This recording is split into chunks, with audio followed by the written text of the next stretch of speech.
Damn, what is up, my internet friends? Welcome to Walking Talking, the show where I walk and talk. I did definitely do the thing where I started the video off without thinking. You know, I anticipated the possibility of starting to think about what to say, and then I just started with the idea in my head that this would be the way to go to not overthink it. But now that I think of it, I did have an idea of what I was going to say when I started the video, and it's what I just said.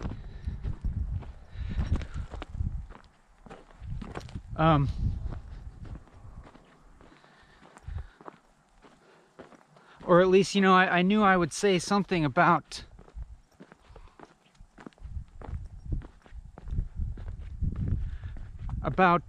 you know, planning to not know what I was saying, or planning to kind of be overriding my desire to have some kind of certainty or structure about what I was going to say.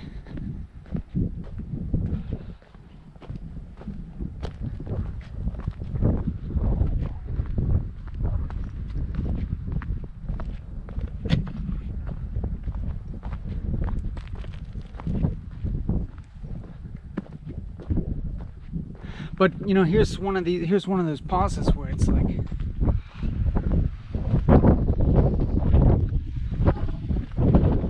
what am I doing here? Again, that old question, the same question. I'm doing the same thing pretty much over and over again. Check out these little guys. Let me bust you. Let me bust you.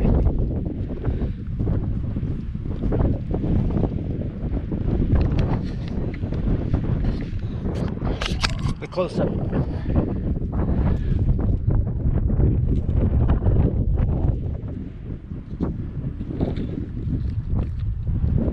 Get a load of that. I mean, some kind of aster, right?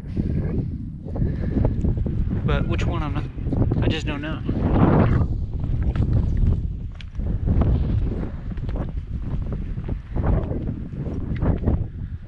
Anyhow,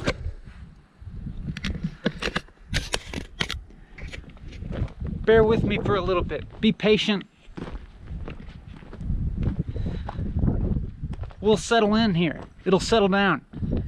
We'll dig into something. I promise we'll dig into something.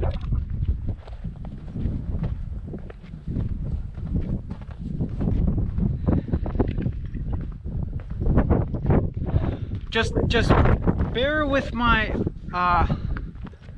kind of whimsical and halting and jumping around, scattered sort of mindset for the beginning here. Bear with it for a little bit. Enjoy it. Appreciate it.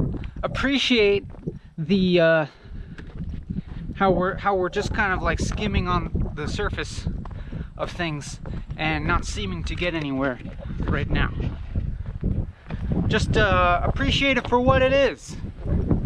Or don't, actually. It's also fine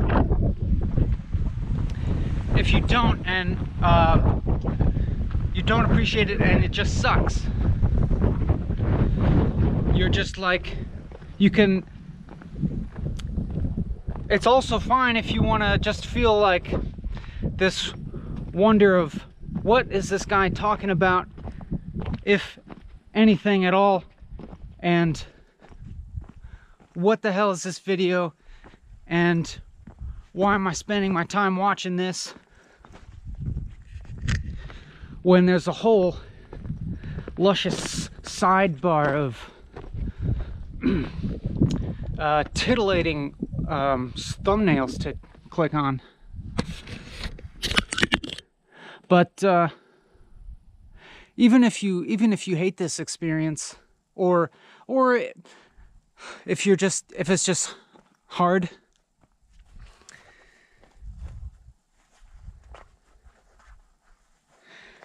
I don't exactly want to like guarantee that it's going to pay off, but I want you to ask yourself whether there's a possibility of the uncertainty that you might be experiencing paying off, or being something to perhaps appreciate or cherish for the time being, or even just to like tolerate. Maybe the act of tolerating the uncertainty of how you're choosing to spend your time may pay off in the end. It's not, I mean, not actually the end, but later. Or, but not later, it should be now, actually. Like, you should be able to look at this experience now and hopefully, like, some part of your awareness, some little part of your mind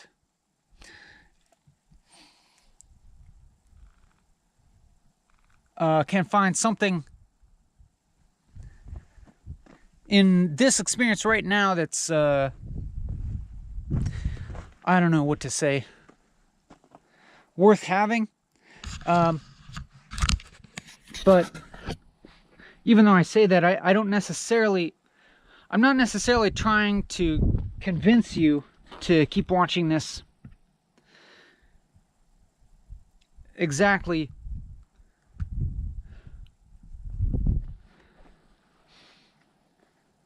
because, you know, I do actually think it'd be honestly also fine for you to stop watching.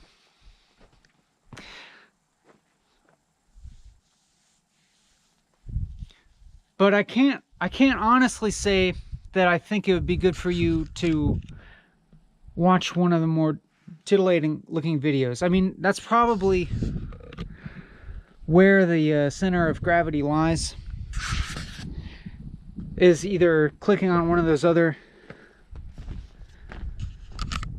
sidebar videos, or to skip around in this video is also a thing that probably has a gravitational pull for you.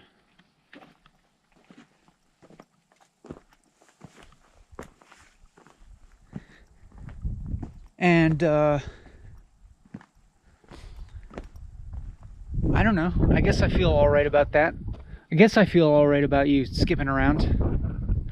But I also have a feeling, I just have a feeling that in a way it's not like all these different options say. Let's kind of categorize some options that we might have, which include watching a different video, getting off of YouTube altogether, getting off of your device altogether and doing something else, skipping around this video, or continuing to watch this one continuously.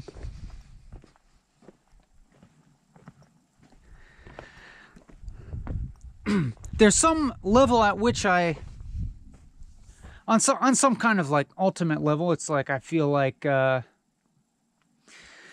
whichever one of those decisions you make ultimately belongs in this reality.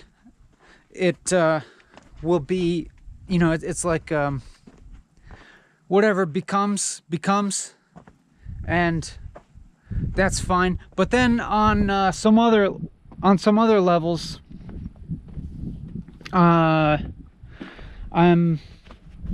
I feel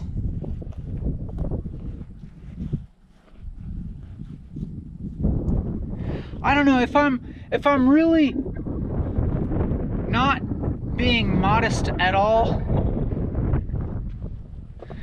if I really kind of abandon all modesty, then I think I would say that I think that the options of continuing to watch this continuously or getting off your device altogether and doing something would probably be the best two bets just for your overall well-being. And I'm just thinking about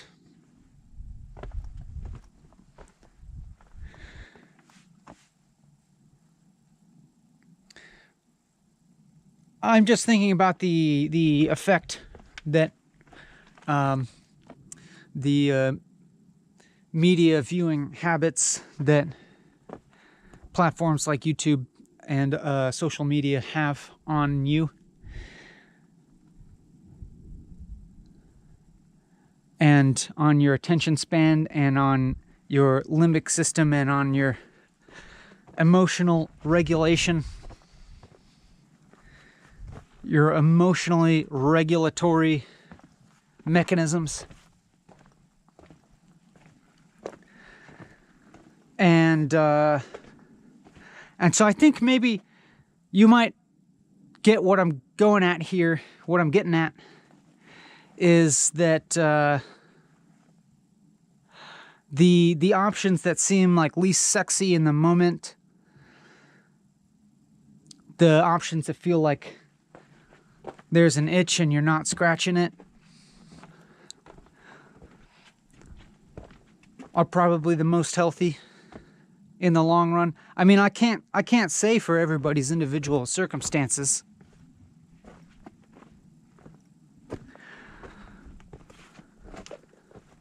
Maybe there's something important. Maybe there is actually something more important for you to be doing on YouTube than this. More relevant to your circumstance, your situation. That isn't just about stimulation.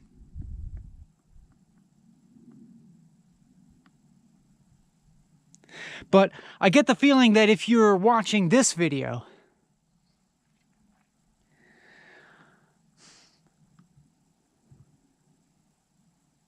that maybe there's, I don't know.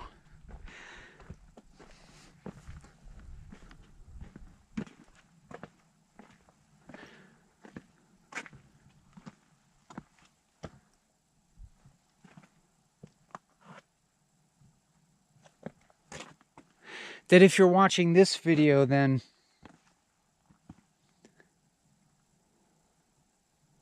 maybe you are in the sort of position that we could call like leisure. Or, you know, you're watching YouTube out of interest. More so than any sort of utility.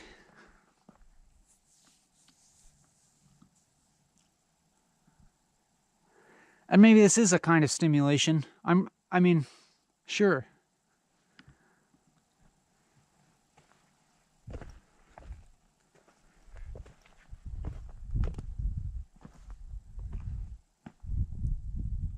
I'd say this is stimulating, if you ask me.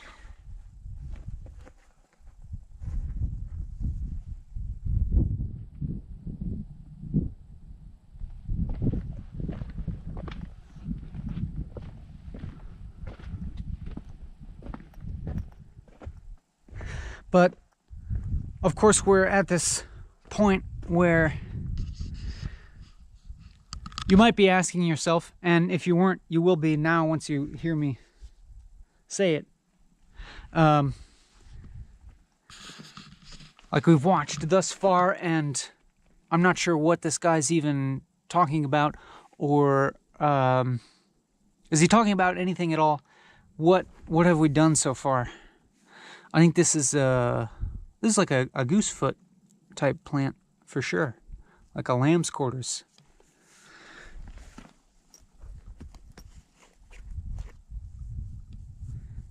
A chenopodium.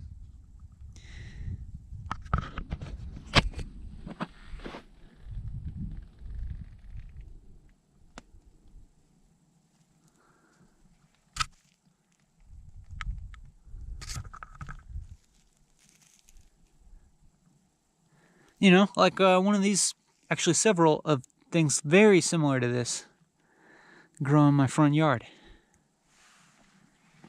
Well,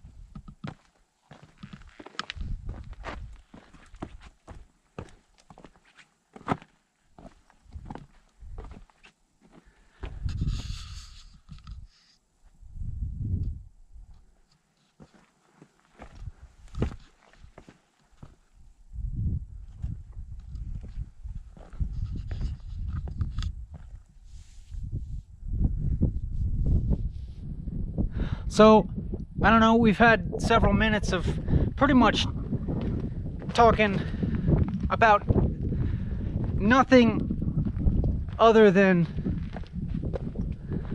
aspects of YouTube viewership. Okay.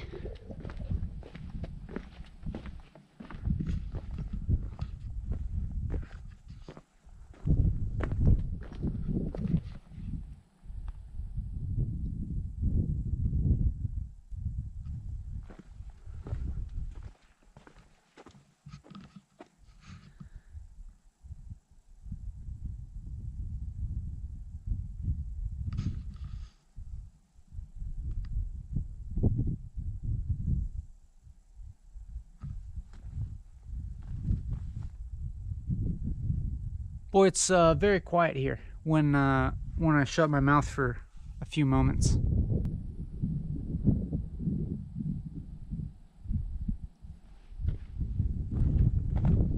Just a little bit of wind, but we can probably take care of that.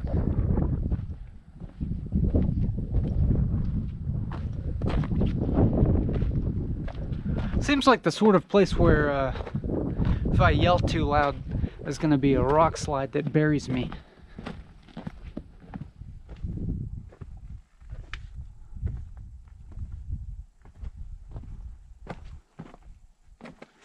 I also feel like I'm just walking through a fold in the brain.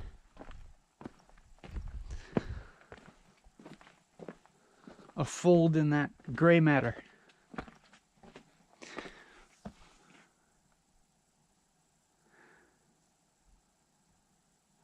Or also like this is where I'm walking here is sort of one of the well-worn synapses. One of the well-traveled strong synapses. Get a load of that! Look at these nest things. Can you see that?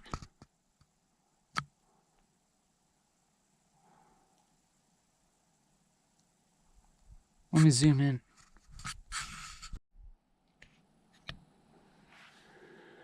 I'm honestly not sure what makes those nests.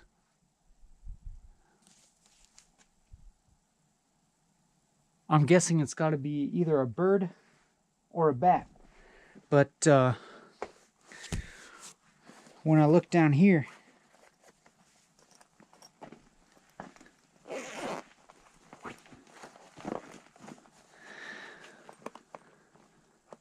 there's some little turds down here that seem a lot more rodent-like than bird-like. See those little turds? If I had to guess, which I do have to guess, I'd guess that that's guano rather than bird shit, which would lead me to believe that bats make these.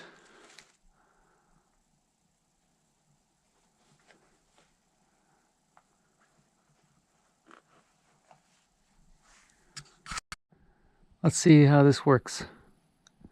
Oh yeah, there we go. Damn. Look at those guys. I'm gonna try and adjust this better.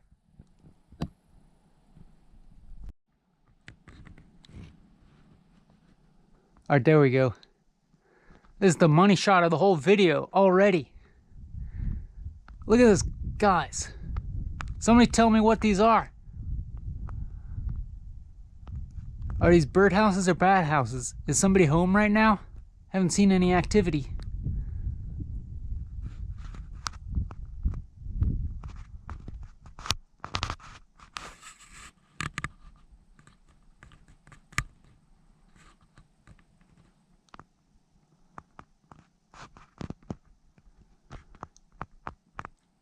GoPro, stop recording. There we go.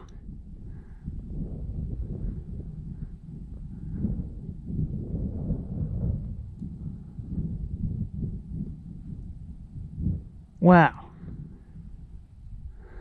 What makes that? This is the reaction video portion of walking and talking. I guess I'm not gonna, like, you know, put the little inset video of my face reacting, but you can just hear my voice reacting to these things. What gives? Or, holy shit. Ooh, highlight added. That's a good reaction. You know it's a good reaction video when the GoPro starts adding highlights. It knows the tone of my swearing. I could do this for 4 hours. I swear.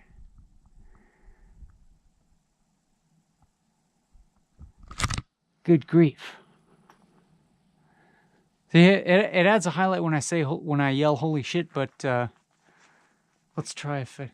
Good grief! Yeah, GoPro, this is evidence of cultural bias in machine listening. Am I right? You can't deny it. That this camera is programmed to recognize when I say holy shit, or other, it just did it. It just did it. It just added another highlight, or other certain expletives, but it won't do it when I say good grief. Good grief! This is also obviously, you know, ageism. This is straight up ageism. Because it's trending towards, you know, the young people who say we've been desensitized to vulgarity, and now these curse words are so acceptable to us now. You know, the GoPro is not going to, the camera is not going to add a highlight for the types of expletives, or the types of exclamations that someone from an older generation might say.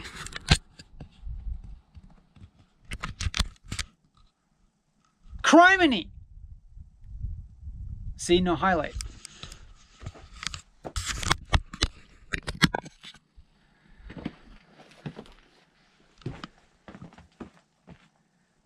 Goodness gracious! No highlight. See, what if I were a BMXer? What if I were a BMXer and I almost took a wicked spill with my GoPro mounted on my helmet, and I said, "Goodness gracious!" Then the camera would not add highlight, and then you know, it would take me that much longer to go through and find that wicked spill amongst all the other boring footage.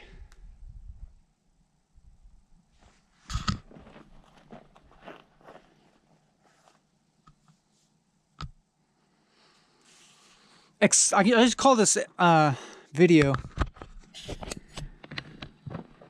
GoPro Exposed. Ageism. Cultural bias.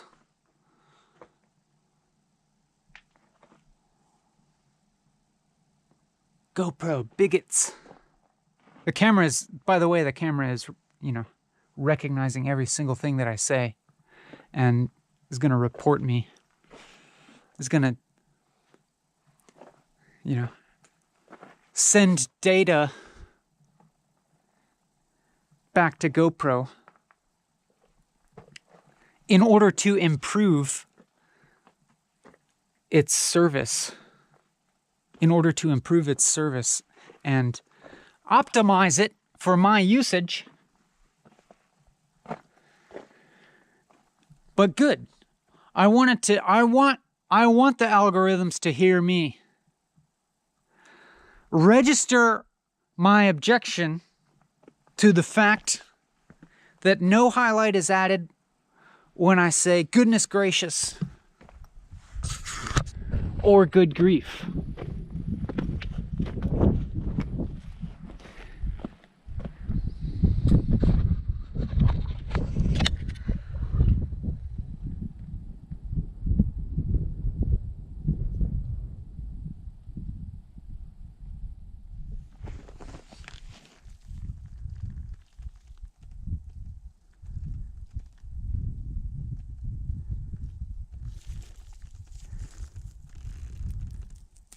Is this some kind of polygonum?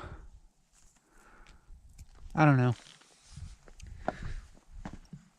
I'm not the botanist.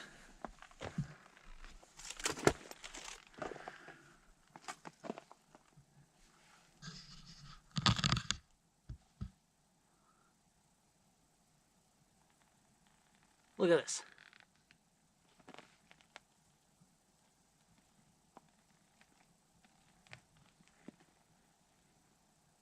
This is like stock photo gold right here. There's gold in these hills. Stock photo gold. Patterns. Backgrounds. Wallpapers.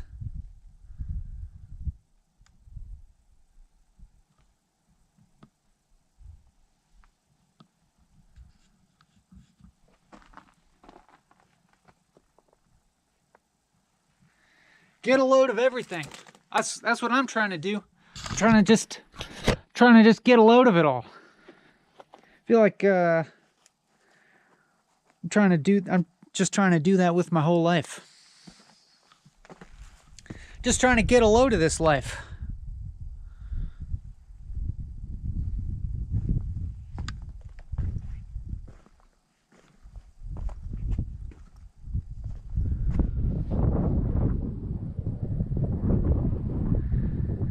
There's another one of those chenopodiums.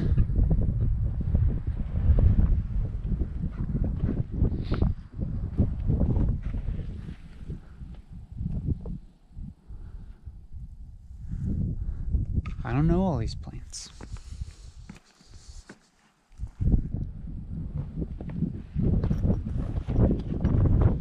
There's that thing.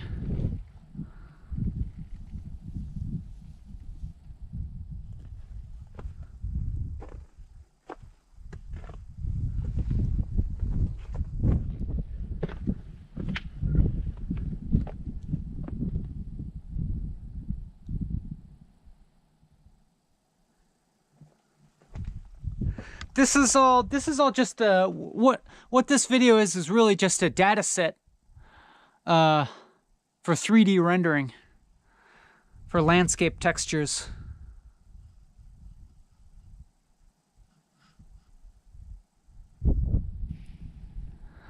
So that you can you know, import these textures into your first-person shooter games.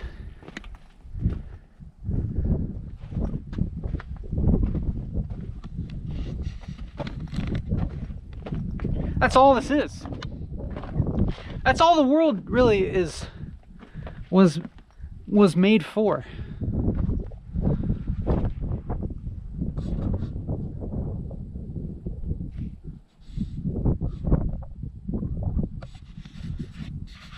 That's why this magnificent world was created.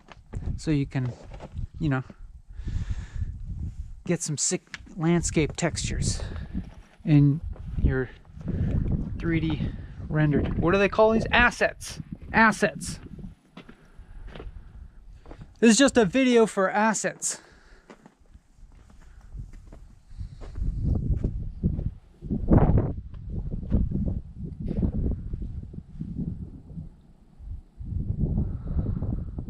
A lot of assets here.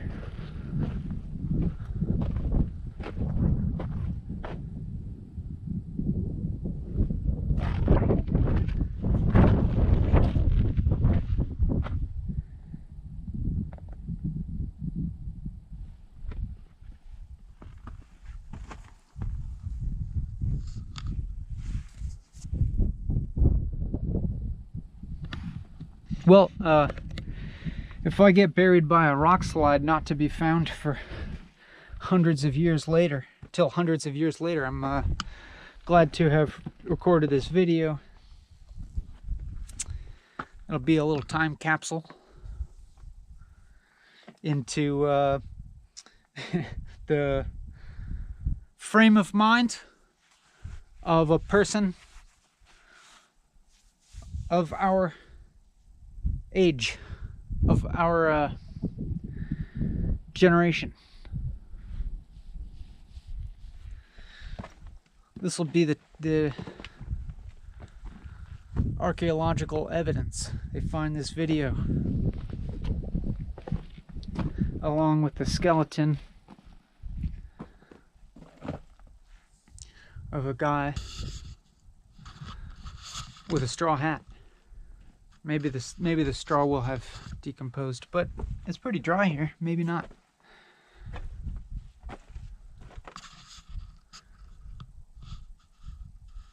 Seems like a decent enough spot to get buried alive.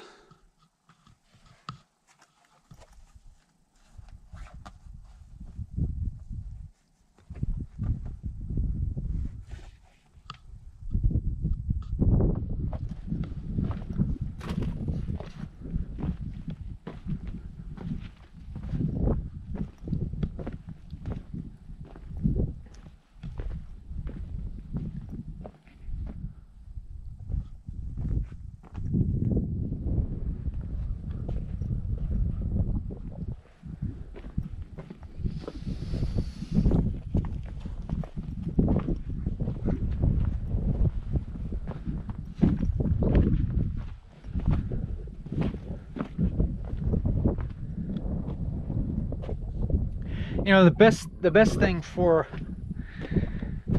the future intelligence that discovers this buried video will be that they can use this footage for assets, because this landscape will have eroded. You know, my body and this video might not even be found for another 500,000 years. Once this whole landscape becomes totally eroded, and you know, my bones and the camera come to the surface, and so things will be a lot more flattened out by then, I imagine. And at that point, this raw data set will be invaluable for video game making, because they can, maybe they'll discover this and they'll make a video game based on me. And I guess based on you too. It'd have to involve you as well, somehow. How'd that work? How would that work? Walking and talking first-person video game, but probably like somehow the goal of the game will have to be to transcend first-person perspective. The goal of the video game will be like transcending subjectivity and objectivity. It'll be transcending first and second and third person perspectives.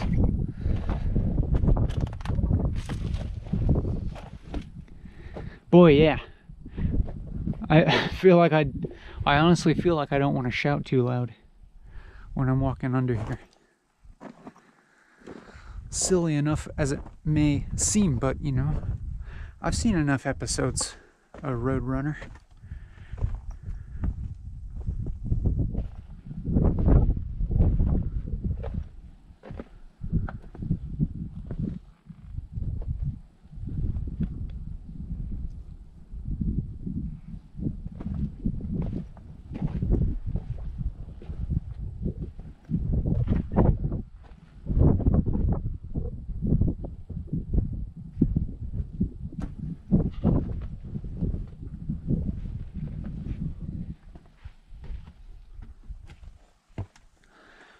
Coyote tracks. That is funny. Well, speaking of Roadrunner,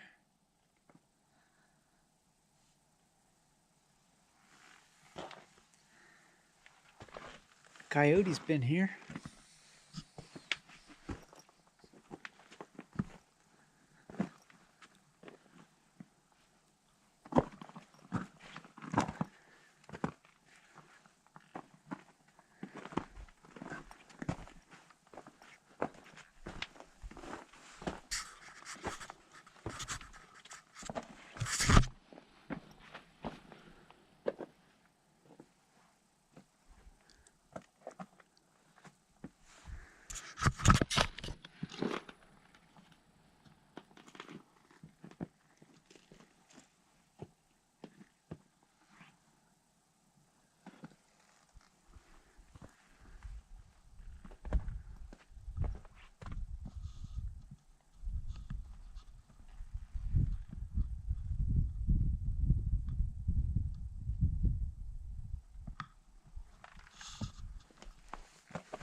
I promise we'd dig into something. I guess if we were walking along a synapse, or kind of going upstream, up the pathway, and so it's going to be getting shallower and less of a groove. Eventually, it's going to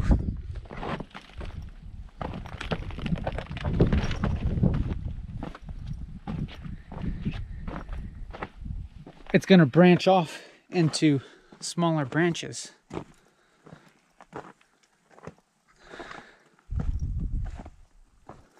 So metaphorically, I would equate that with getting more scattered in a way, or digging less into something. But we're gonna have to turn around eventually and go downstream. Maybe that's the point at which we're really digging in.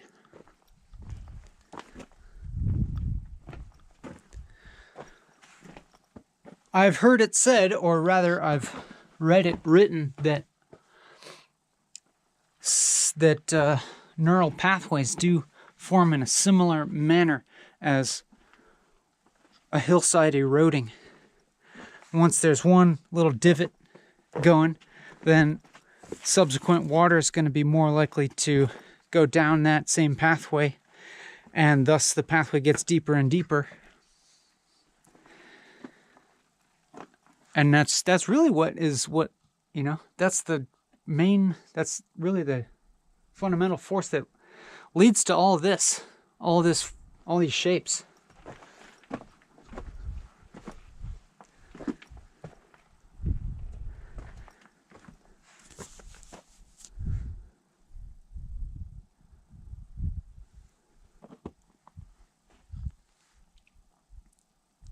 That's kind of how we have these habits and patterns of thinking.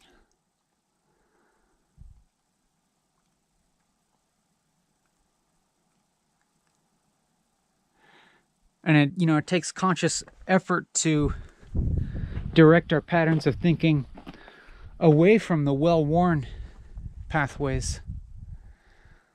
Here we got a decision.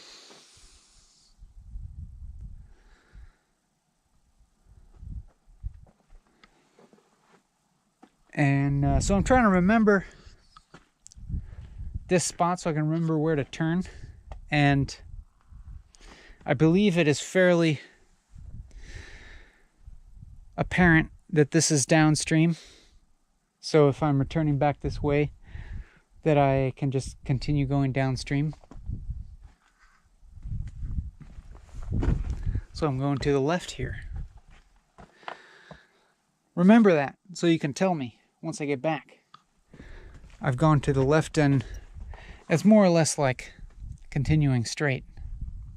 I think I can remember that. But I have to say that because I can get to walking and talking, and I'm so focused on the talking part that I'm not committing to memory, landmarks, and navigation, and so on.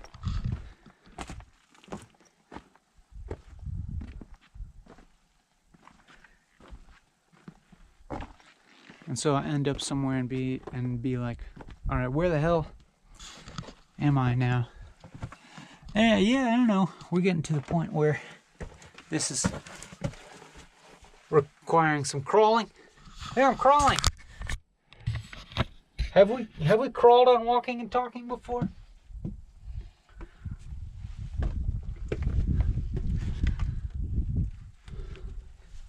You gotta crawl before you can run.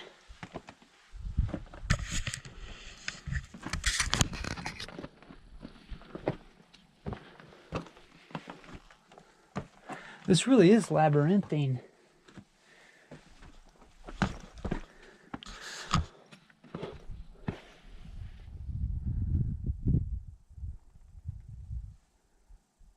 Just like the hollows of my mind.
As we go along here, I'm extra appreciative of this form of communication. The fact that I can talk to you while I'm doing this.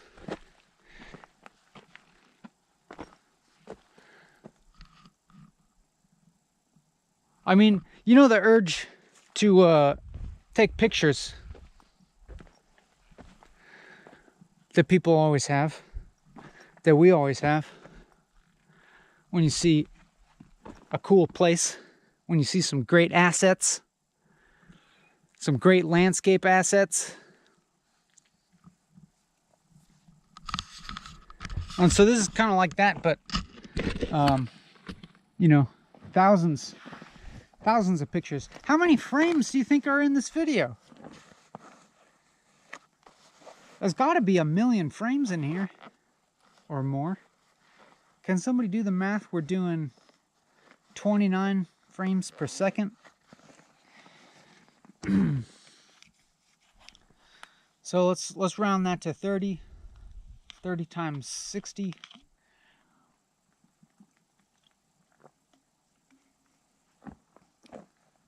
So 1200? No. I'm not great with numbers, actually. 1800 frames per minute.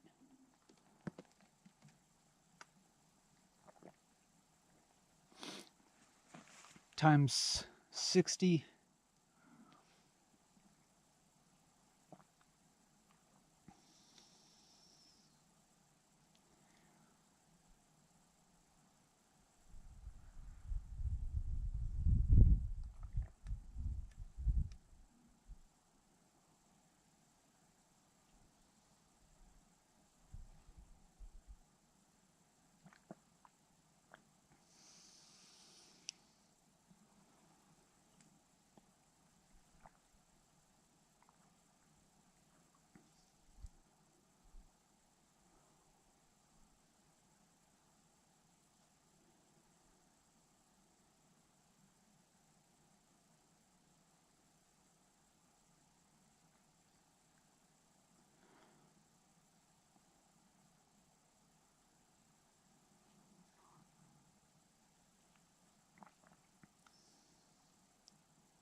Is that art? Is that actually like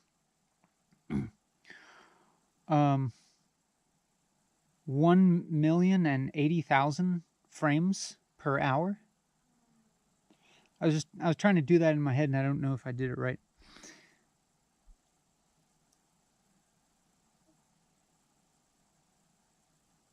$1,080,000 frames per hour. I'm not gonna check my math.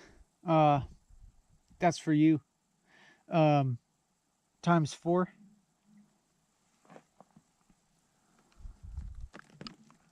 So 80,000 times 4.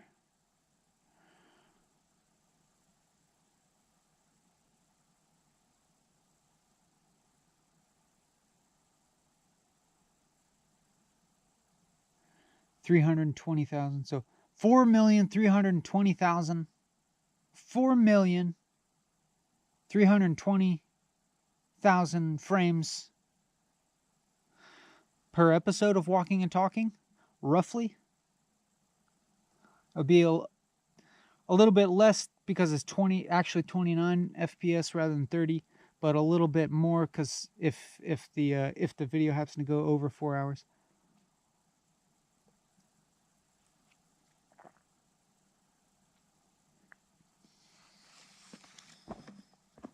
So it's that many photos.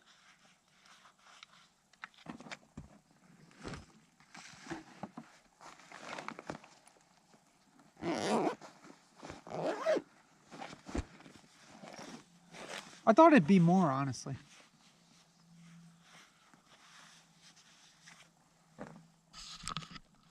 Maybe I did an error somewhere there with the zeros.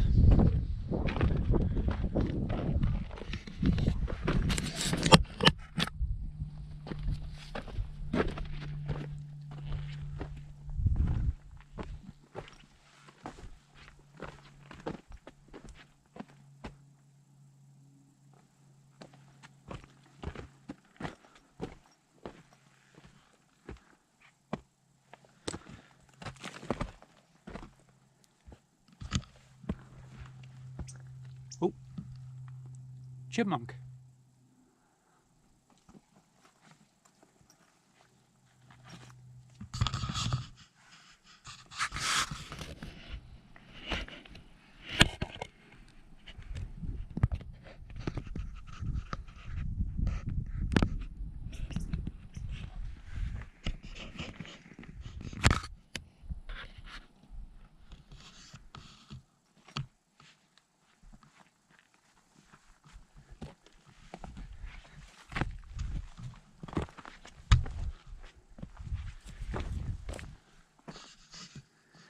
This will keep going up.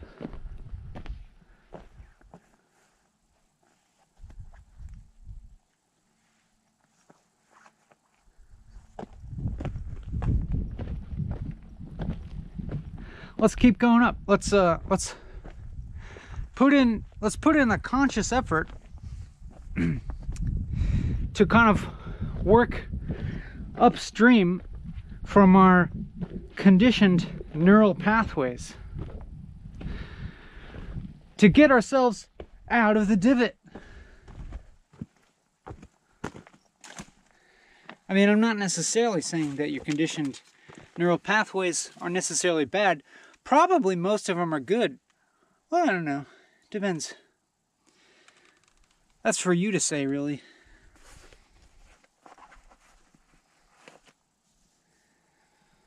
Do you feel empowered? Do you feel like your mental patterns empower you and lead you to an increasing amount of agency and freedom?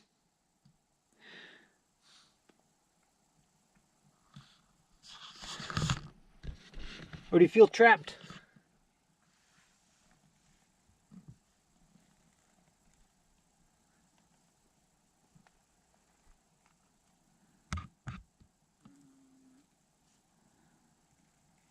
Like something that you thought was good for you wasn't.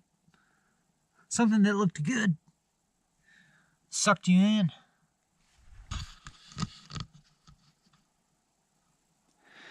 And now you're drowning in it.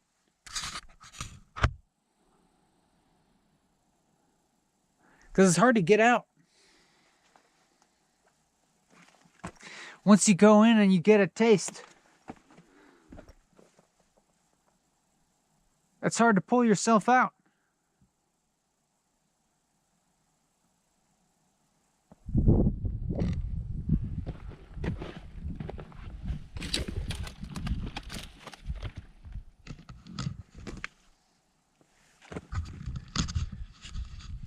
Have you been in this part recently?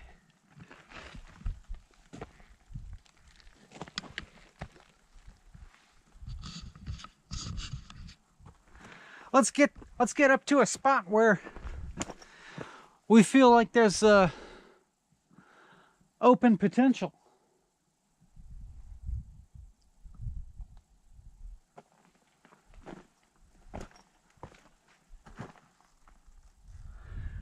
I guess as long as we don't get buried in the process.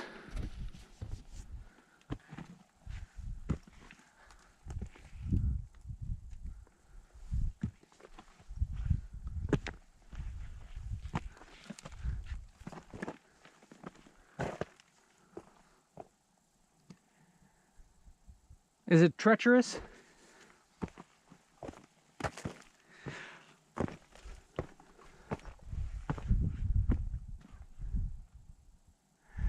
Is it treacherous sometimes to dig in there? In the recesses where you haven't been for a while?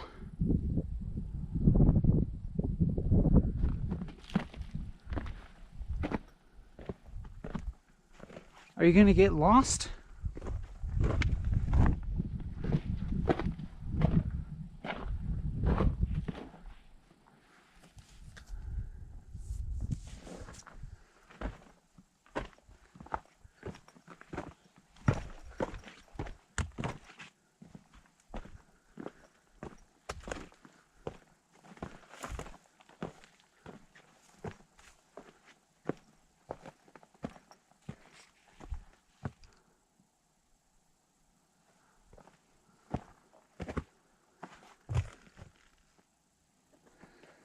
Some of this shit's just barely hanging on.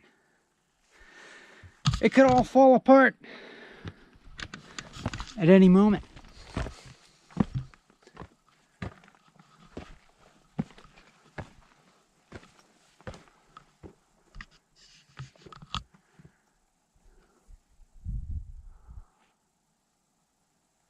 I think we're just about as far as we can go here.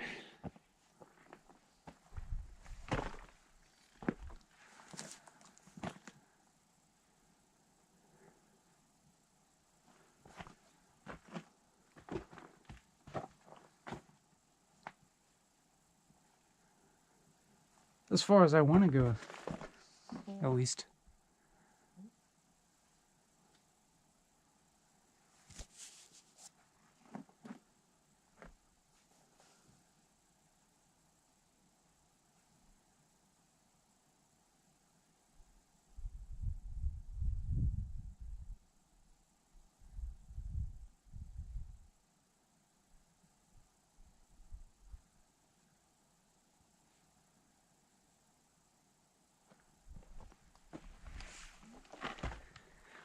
We can go downstream now.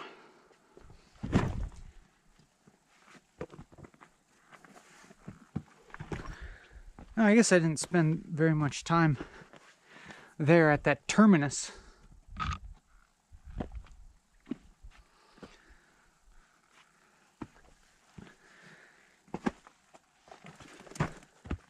Where the synapse originates.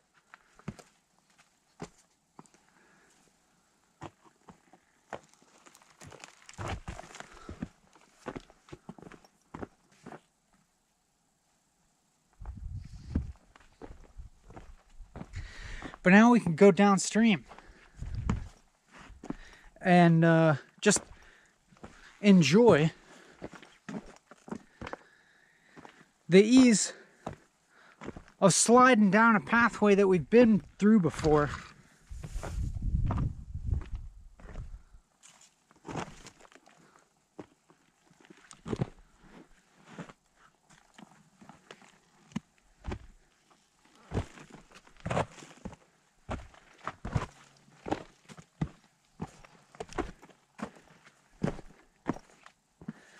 Look at that.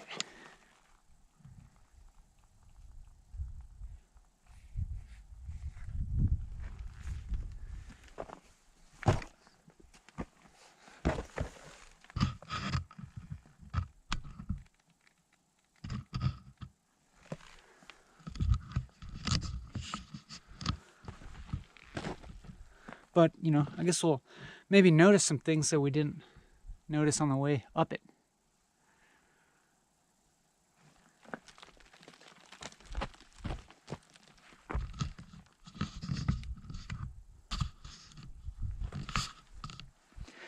If you don't understand yet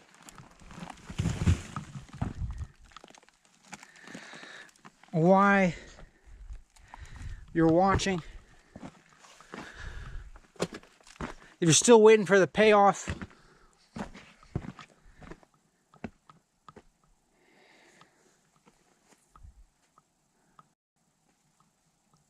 well, I don't have anything reassuring to tell you. Other than, you'll be all right. You'll be all right. You can do it. You can watch, you can keep watching. You got this. I know it's tough. But just hang in there. It's not so bad. It's not so bad, right? You can handle, you've handled worse before. You've handled way worse than this.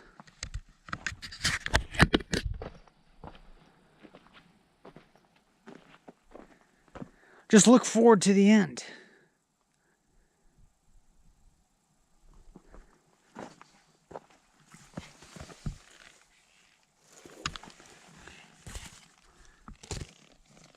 Let's see. Here, I can't really reach my head in here, but you can. You're so small and slender. Wow! You can actually see in there where I cannot. Oh, it goes all the way through. Dude, this is great. There's cool air coming out of there too. If it weren't for your sleek and slender body, we wouldn't be able to experience this. I couldn't do it by myself. I'm too big. But you can fit. Amazing.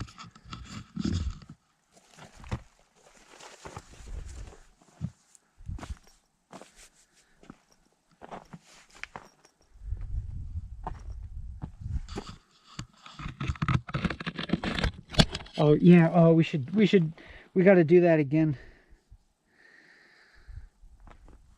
with the lens. Now we are cooking with gas.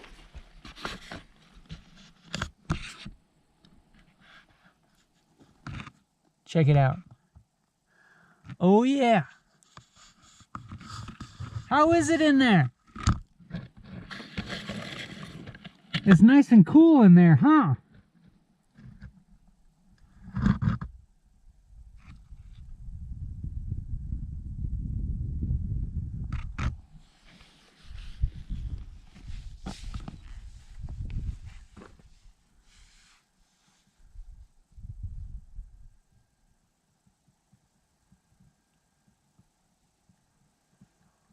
Hello there.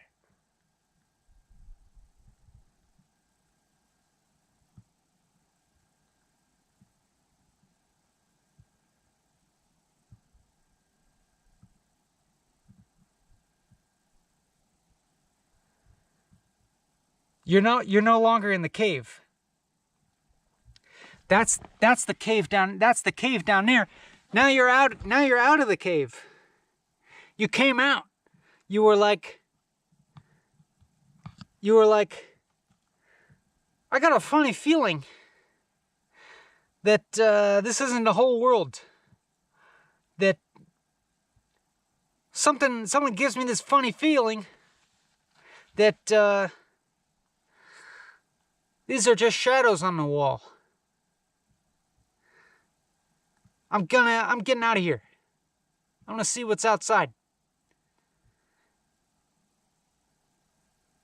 Congratulations, you're no longer in the cave. I promise you. This is real. This is real. This is real life. Look here, and just look how real it is. Look at that. Let's just inspect what we can see of reality. And just make sure it's real. Let's make sure it's real, you know? So let's look at it really close. Let's zoom in at what we see. Oh yeah, see? It's made of stuff. See, it's not just a shadow. It's not just some kind of projection. It's not just you know, your mind projecting its structure out onto the world and mistaking it for reality. It's real. See the stuff? We can get even closer. Let's look at even closer. See the stuff? It's a real something. Sure, there's cracks in between, But whatever, there's stuff in between the cracks. That's real, right? That's real. Real stuff.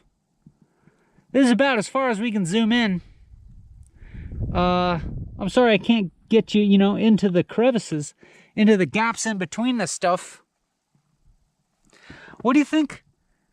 What's in there in the gaps in between the stuff?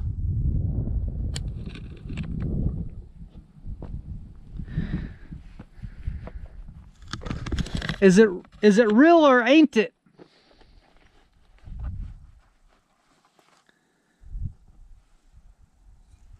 Is it real or what? We can see the stuff here. Here's for you, future form of sentience that finds me buried and finds this video buried beneath a bunch of rubble, exposed due to 500,000 years of erosion. Here's the part where, I don't know, maybe can you recreate me?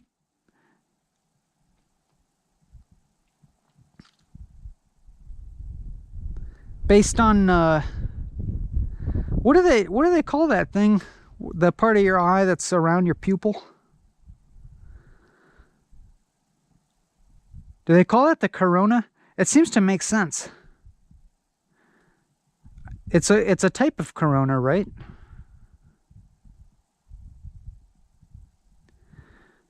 That part that dilates, that's got the, distinct pattern.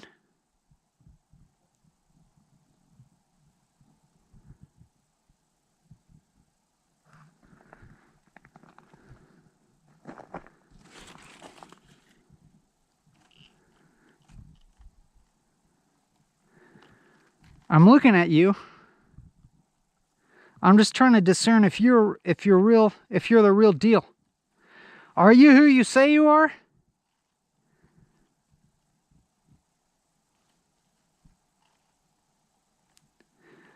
Are you who you appear to be? Are you authentic?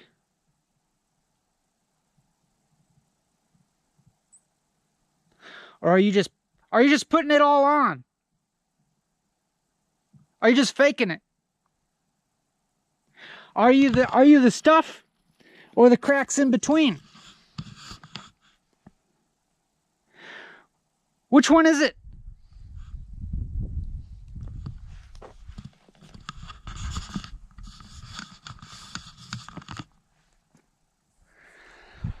I look at a crack. I mean, I'm in a big crack. I'm in a big void. A crevasse.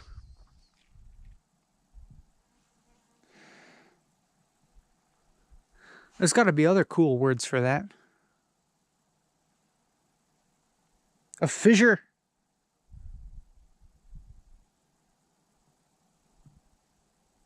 A space. A holler. A holler. I look in the holler, and then there's stuff all along,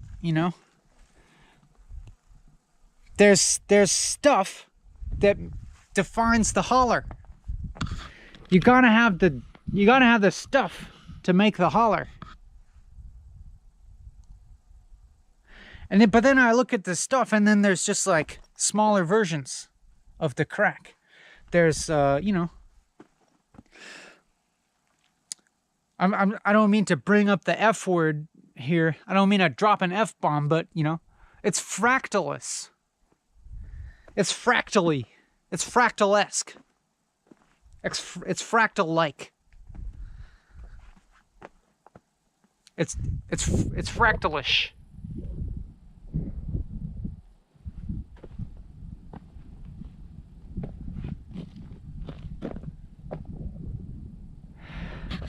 You look at the stuff and it's still filled with cracks.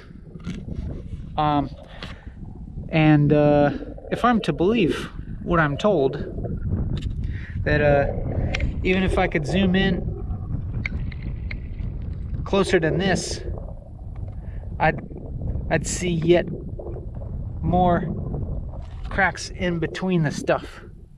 Smaller granules of things and smaller cracks in between them.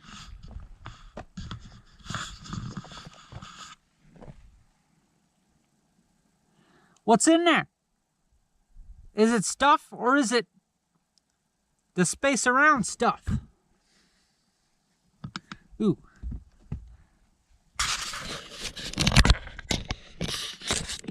All right, you're going in, and I'm gonna pull you back out. I promise. You'll be fine.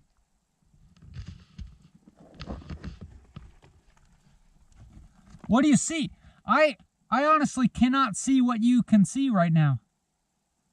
I cannot see what you can see.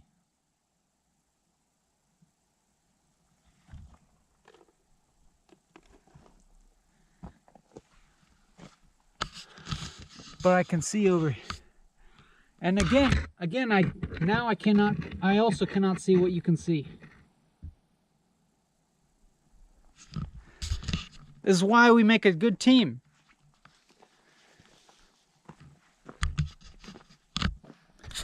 I couldn't do this without you.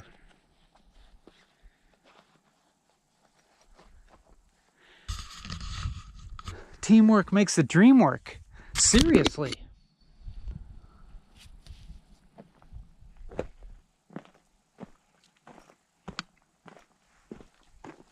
Oh. It was a chipmunk. I was hearing that scurrying and hearing you know, pebbles starting to fall, and I'm like, holy shit. Is this it? Is this the cave in?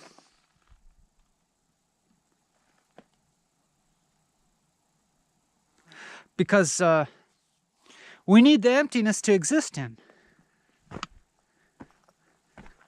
If there weren't no emptiness, there'd be no space in between the stuff. You couldn't move around. You couldn't move at all. There'd be no choices to make. All the choices would be already made. There's no choices, there's no time. There'd be no time. And there'd be no you or I without time. Without choices, without some weird mixture of emptiness and stuff.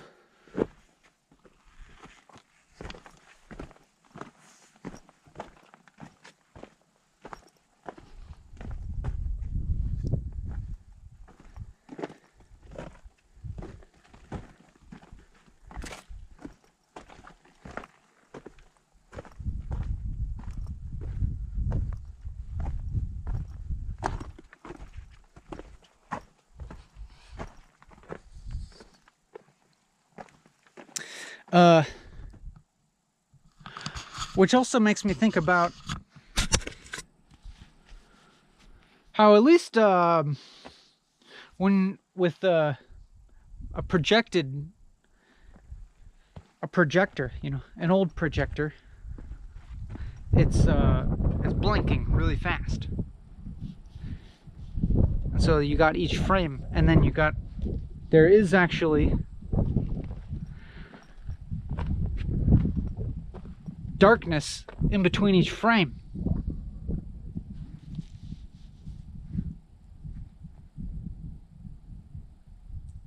And the projector couldn't work without that. If you didn't have the flickering with a projector,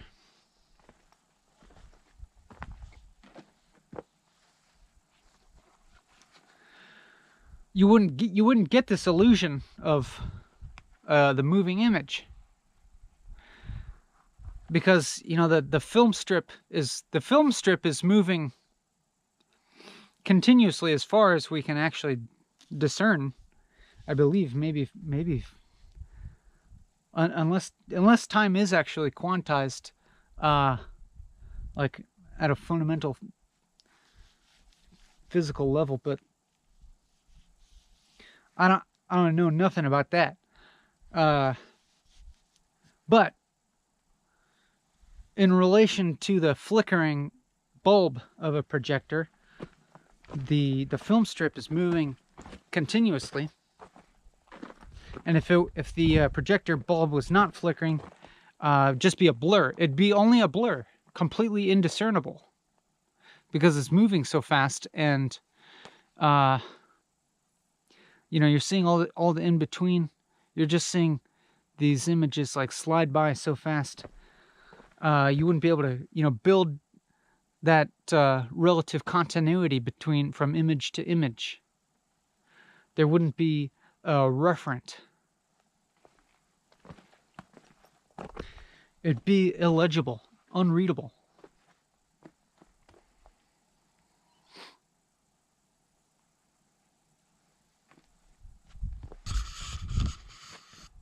Now, I'm not sure exactly how computer screens work and how smartphone screens work. It's LED lit. I mean, we're running at 29 FPS here. I guess depending on what I think that's what the YouTube compression will be at.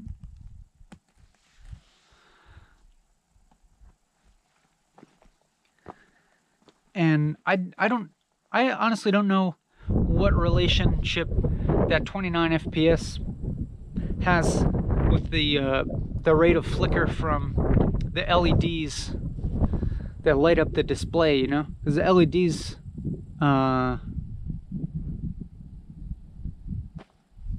is that a flicker? I don't really know. I mean, it's gotta, you know, there's like, you know, photons coming out of them, which implies a quantization of some sort. Is the rate of photon emittance further quantized with a flicker rate from LEDs? I don't know. I'll have to look it up, or you can look it up.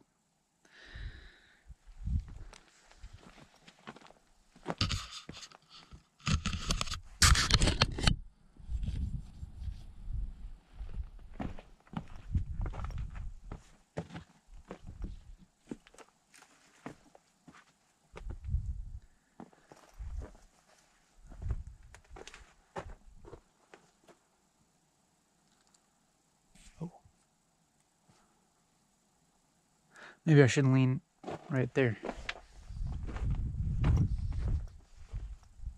But at some level, there's got to be.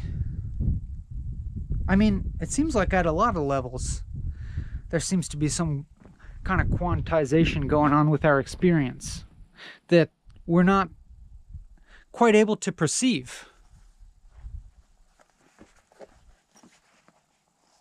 Is this? What is this?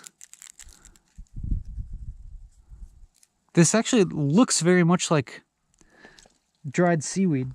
It can't be that.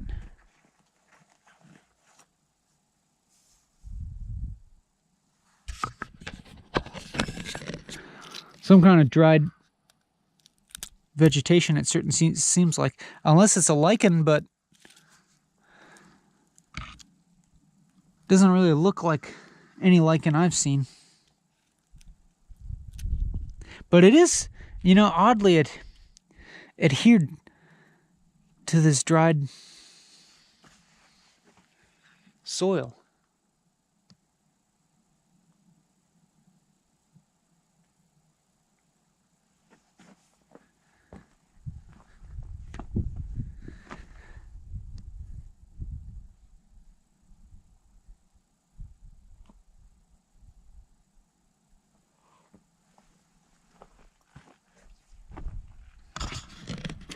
I think I've even heard that there is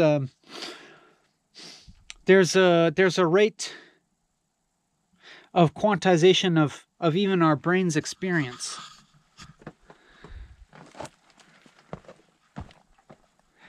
And there's even a number associated with that, which I can't recall at the moment. There's some supposed rate at which our just experience of consciousness is chopped up into. That's, obviously we can't perceive that. I mean, unless, I don't know, somebody's able to perceive that. I've felt like I've been able to, I'm seeing a flickering of my experience before. It's been a while though. Oh yeah, now I'm remembering that quite vividly now, actually. Even though it's like I can't fully remember, I can't fully like recall that experience, because that would involve, re-experiencing a flickering. But yeah, it was almost like I was perceiving time with this intensening like accuracy and like fine granularity, to the point at which like time felt like it was flickering, and like there were flashes, and that like in between those flashes, like in between the frames of consciousness, like the darkness in between the frame was an infinity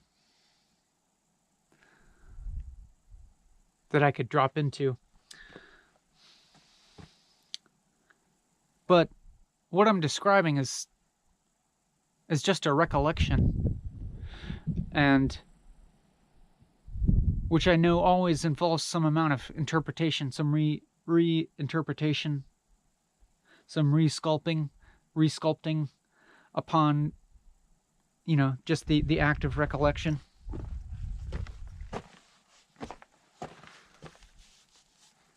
So, the realness of that memory, it's hard to say how real it is.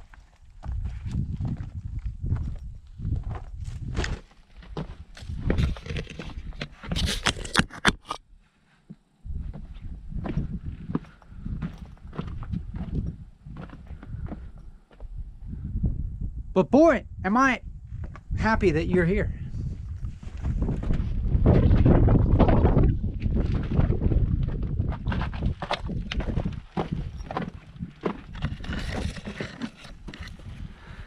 Here to get a load of this. I mean, this video will be here a little while for you to. You ever need to get, another load of this? It's here. Look at this is what we're crawling under.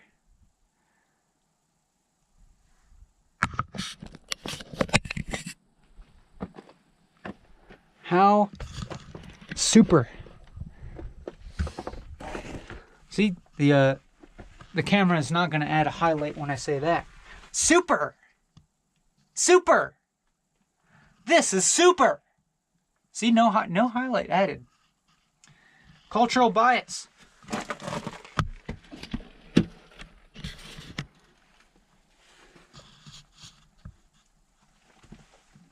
You have to say actual swear words in order for this device to add a highlight.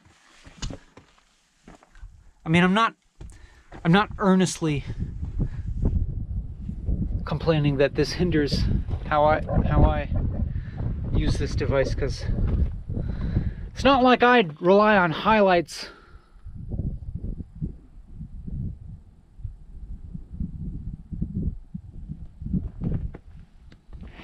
that might be against the spirit of this.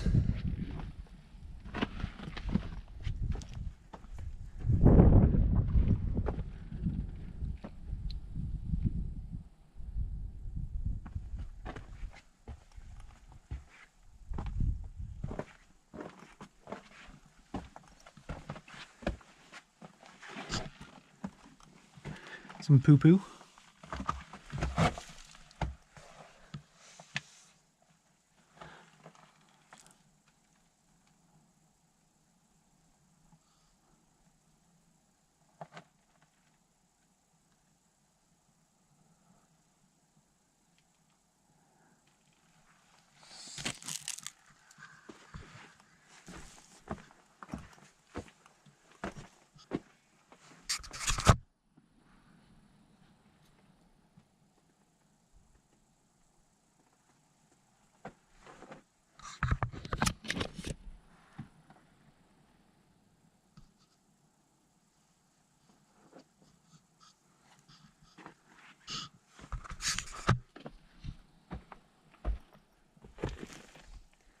Here's where I remember to go this way.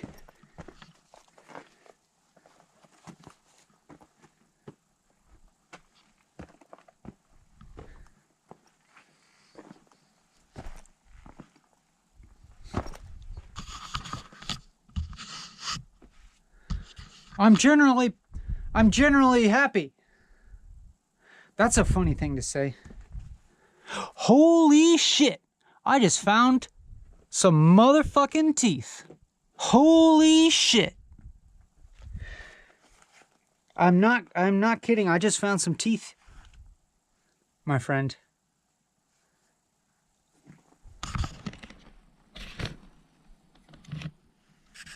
Look at this. Whoa. Did we get a highlight added here? Holy shit. This is where, you know, that was my most earnest holy shit yet, because those are undeniably some motherfucking molars. Holy shit. What did these belong to?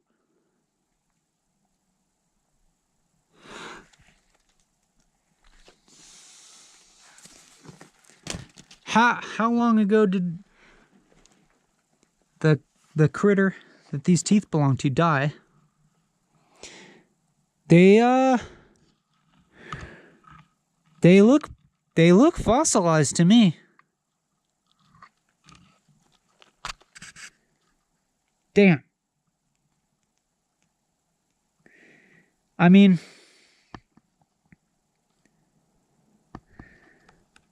whoa. Are you seeing this? Are you getting a load of this?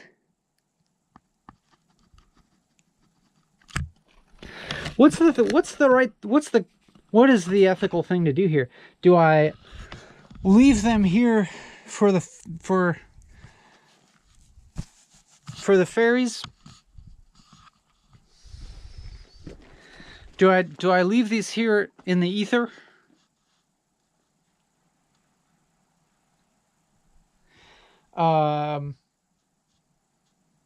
It seems like, you know, maybe it is. It seems like it might be relevant to take them to an expert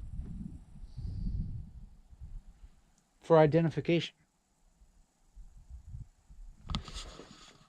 Can we just like look at these for another long time? I mean, I know that's what you want to do. That's what I want to do too.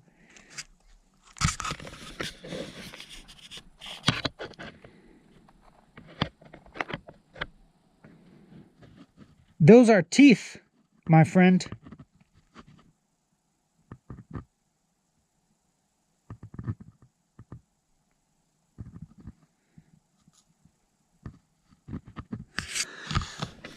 The hills are alive. They'll eat you up.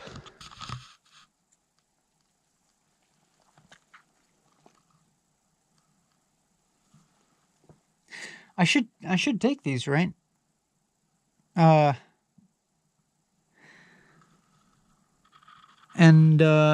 show them to somebody.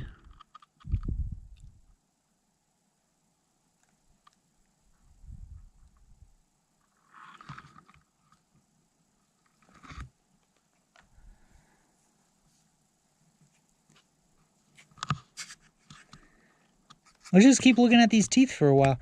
You know, is there more?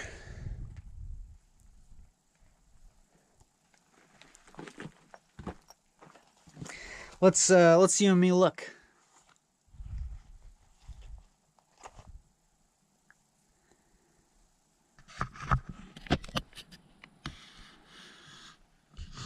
I'm glad you're here for this. Needless to say. You see anything else? See any other fossils? See any other bones?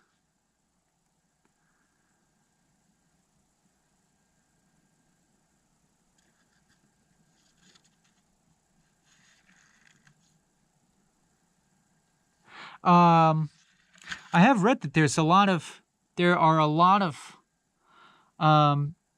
fossils of early mammals here.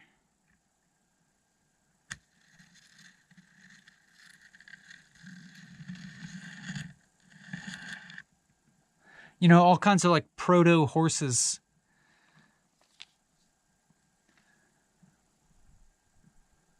And things like that. Proto-felines. Early felines.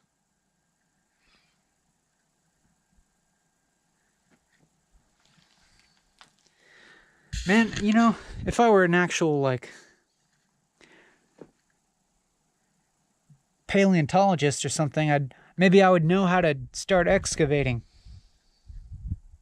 But sadly, I'm just a non-specialized dope who makes these videos for your enjoyment, for fun and profit. Not so much a profit. Unfortunately, sadly.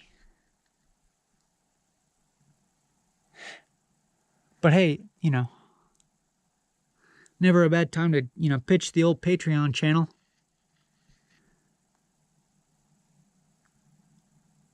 Link in the description, maybe.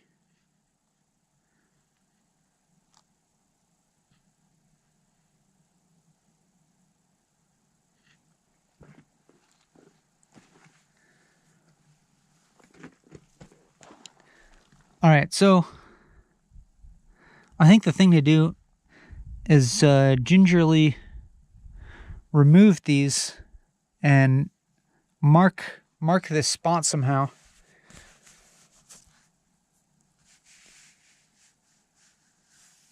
So that this spot can be found again.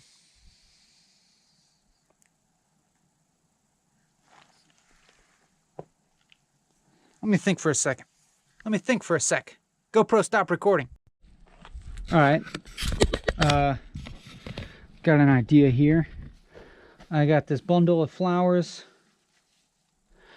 That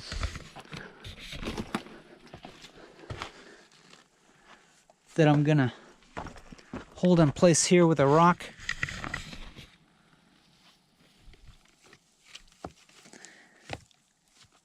All right. That's noticeable and fairly unmissable if you're coming up this thingy. Arroyo? Is it an arroyo? Synapse. That's what it is. Brainfold. You see that? And then that means look to the left to find the spot where the teeth was. And then we need something else to just mark that exact spot.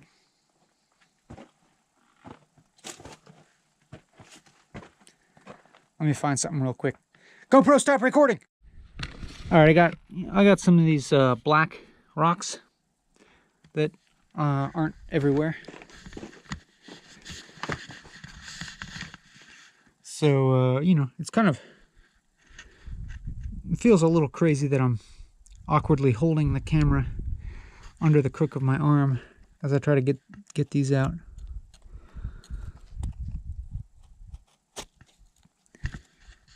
And you know, I just don't really have a conception to like how significant this is.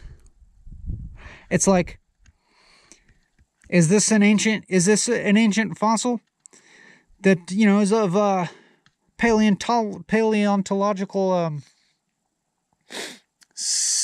import, or is this just something as banal as like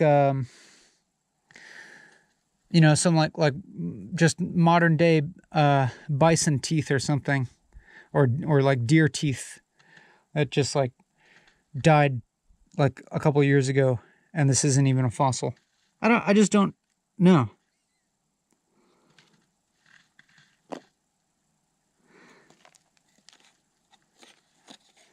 Oh, let me leave my knife there for a sec.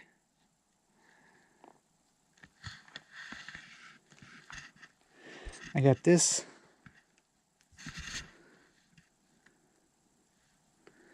Damn.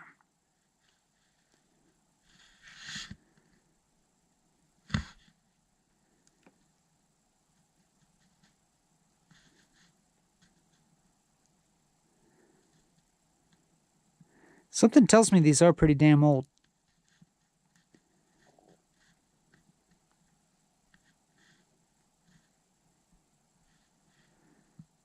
Obviously, I could be wrong.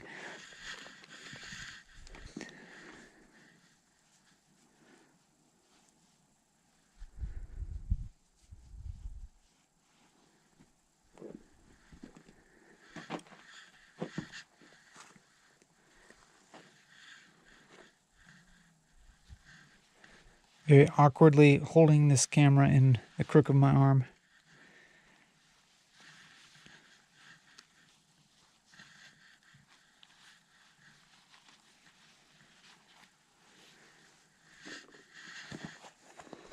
And then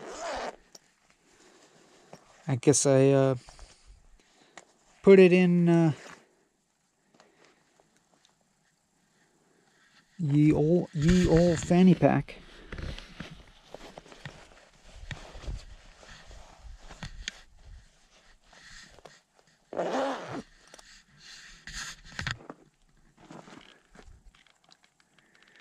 And then put this rock exactly where I pulled it out.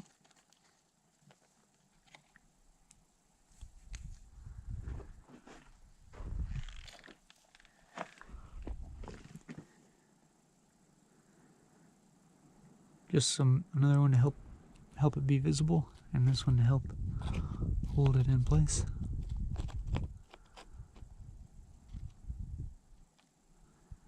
All right, that represents exactly where I found it.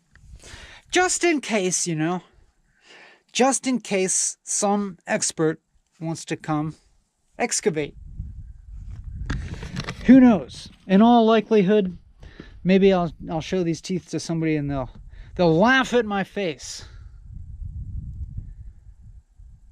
and tell me it's the most banal thing, the most banal, commonplace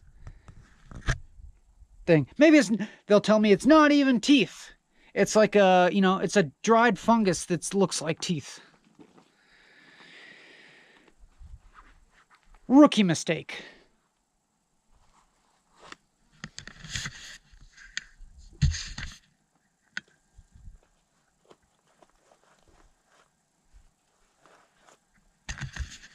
All right, let me get situated here, and we'll move on. GoPro, stop recording.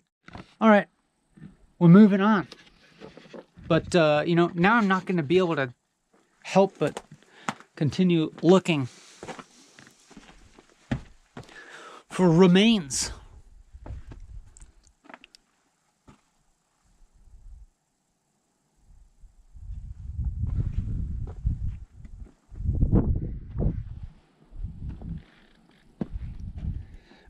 Best case scenario for me is I show these to some expert and they can identify them and tell me what it is, and then they let me keep them. That would be the shit if they let me keep them. But I know you're not supposed to like collect fossils here. That is, I know you're at least not supposed to take them out of this park.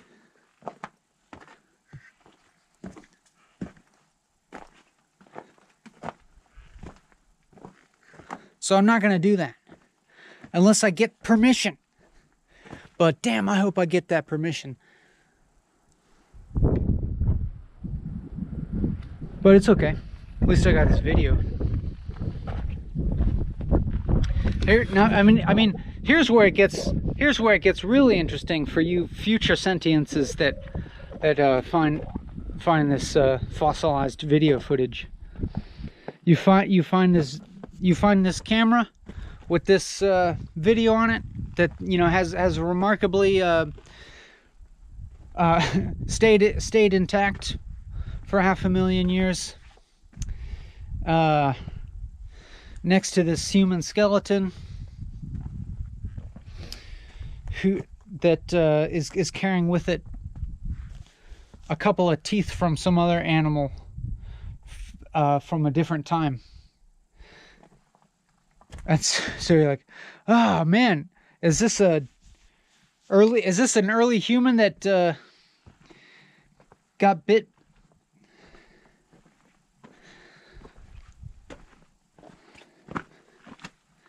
by you know, and even, you know, a really old carnivore? Did this guy get killed by a proto horse? There's two horse teeth right next to his crotch.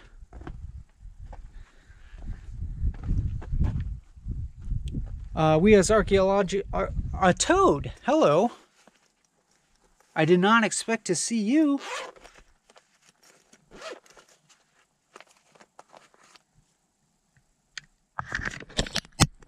Get a load of this guy. Blends right in. I can see stuff. I can find stuff now. He's breathing. See him?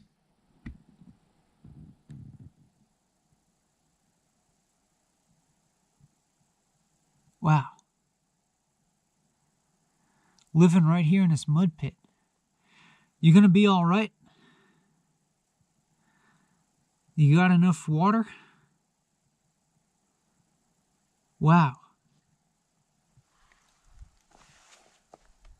Wow. I mean, I guess there's an occasional insect for it to eat. But remarkable to me that this guy can survive here. Wow. Hey. Sorry to disturb you from your hole there.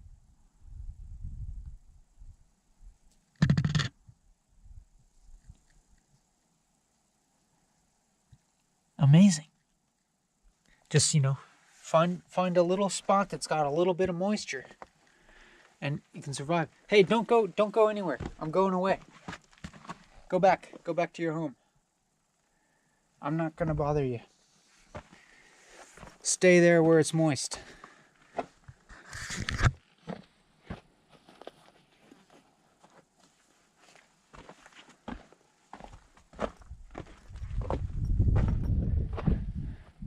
Any more teeth over here?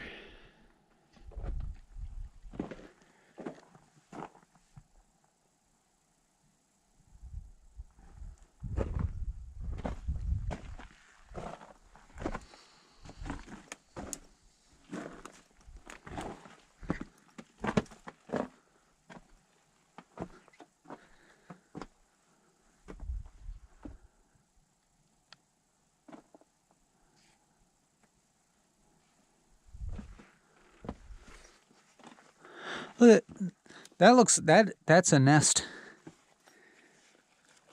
It has to be.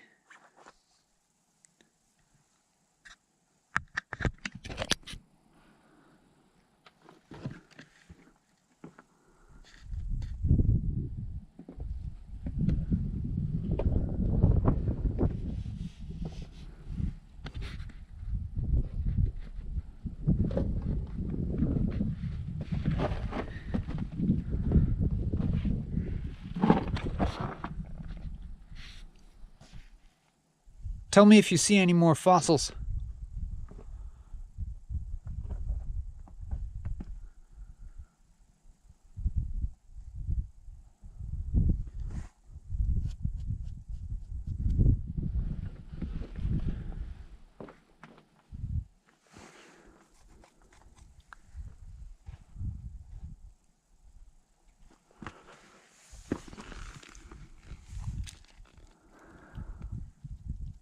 I'm confused as to why, you know, I see these sticks in here.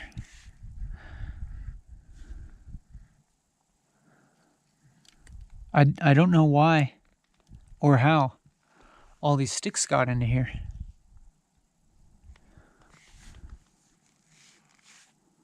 Little twigs.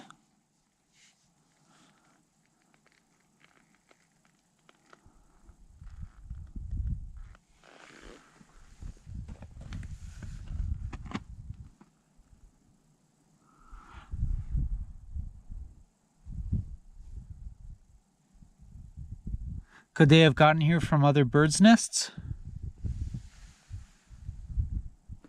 I mean, so, okay, here's this growing.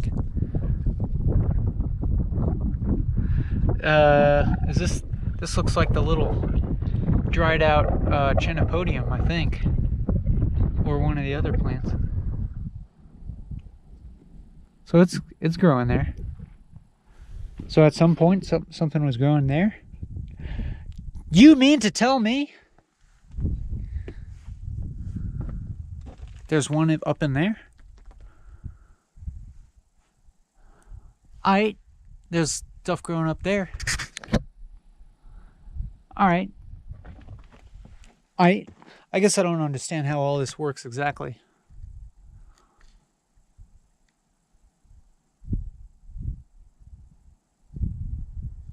But like, yeah, how these ones get like up in here?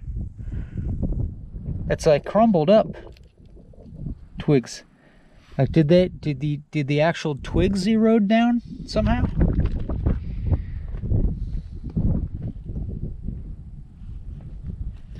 Don't ask me, you're the expert here. There's more in there.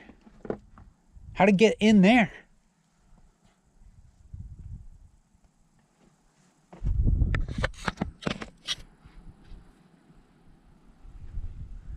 And in there, it's like, you know, just like a mess of twigs in there.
Oh, it must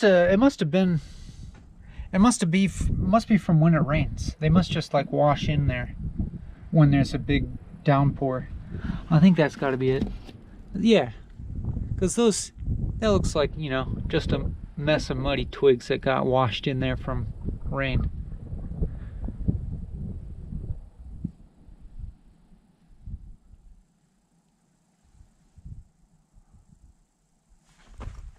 But it kind of makes me curious to look in these twigs to see what else might have gotten washed in there with the rain.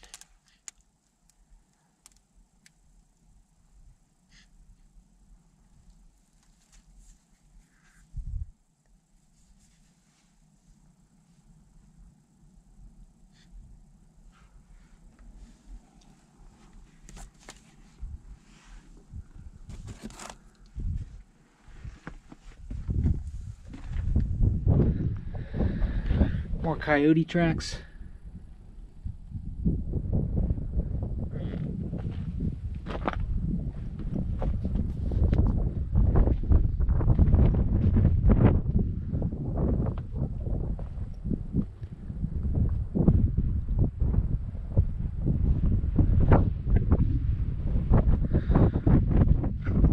We're going downstream.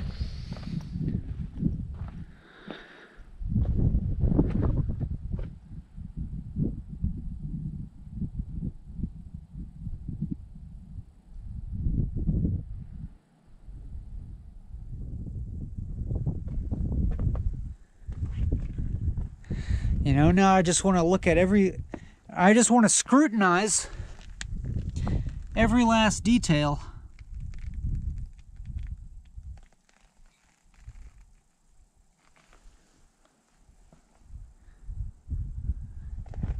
This is the central scrutinizer.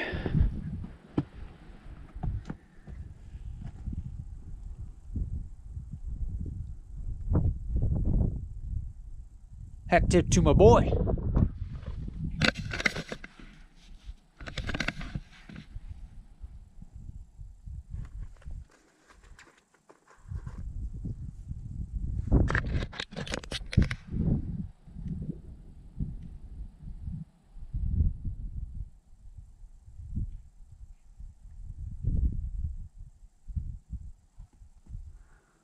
Here's a little mini cave that you could live in. Just because you have a small enough body. See, I can't fit in there, but you are small enough you can fit in.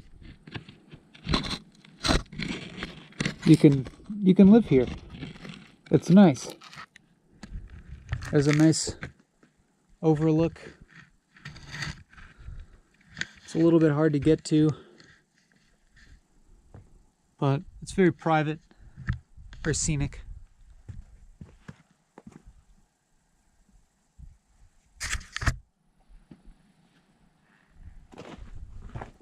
Oh, there went a chipmunk. There he is.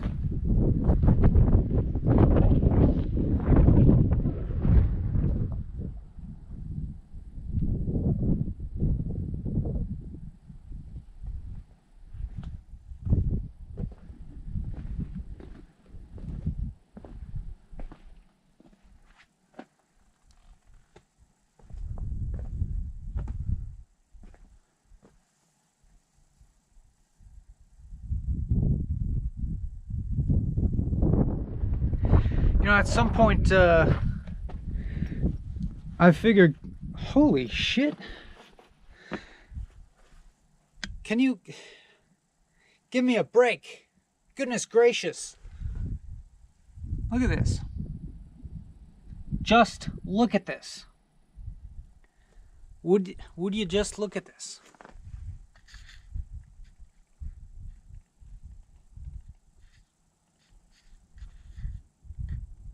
Did I make this?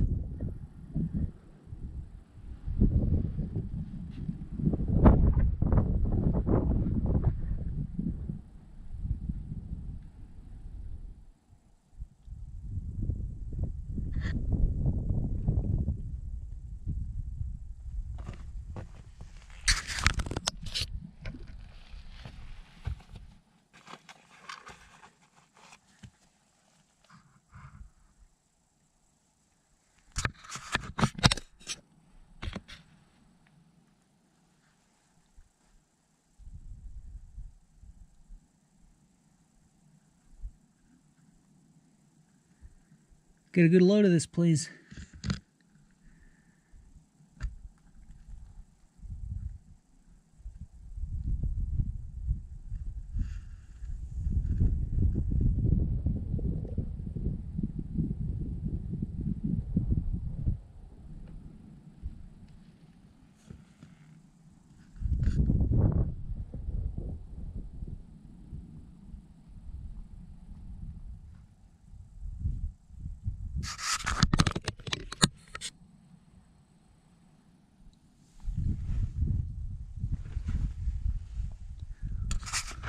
What was I about to talk about?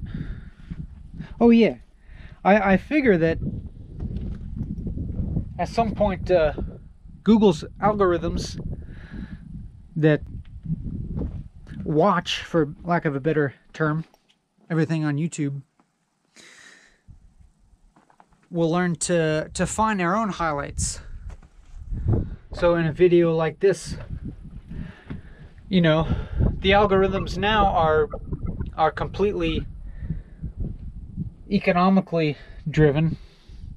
They have an incentive to learn the way that the human psyche works only insofar as it serves a profit. That is, it's Google's algorithms that watch YouTube are incentivized by figuring out how to target advertisement and content better, how to target, you know, your attention better with things like its recommended content, how to keep your eyes on YouTube as long as possible. You know, it's you got an enormously powerful artificial intelligence that has all of its sights triggered on your brain right now and keeping your eyes on YouTube for just the next moment. Like, what will keep you looking at YouTube for the next second is all that this you know, one of the most powerful AIs that exists, you know, is focused on that.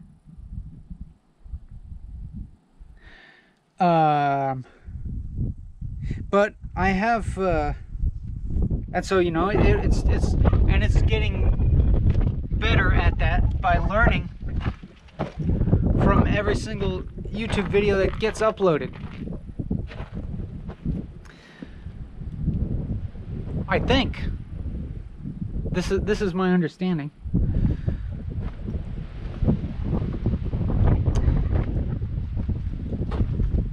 And so I just wonder what these algorithms are seeing in this video. What are they looking for? What are they finding?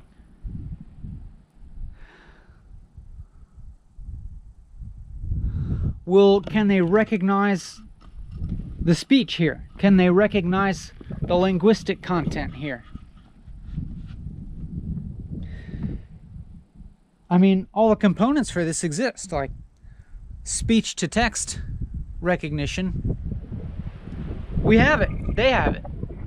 They can do the auto-generate subtitles. You can do that. You can turn on auto-generate subtitles. It can recognize the speech. Can it recognize, you know, the visual patterns here? That technology exists also.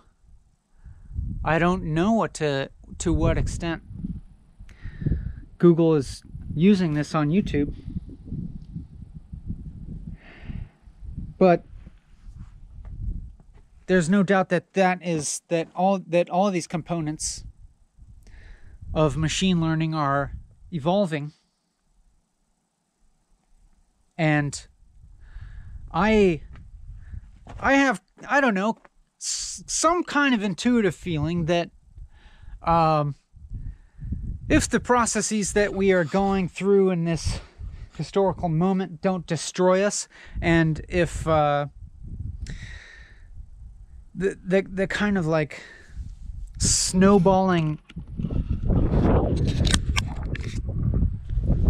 increasing like kind of like parasitic influence that these algorithms have on us doesn't destroy us, which it seems to be doing, that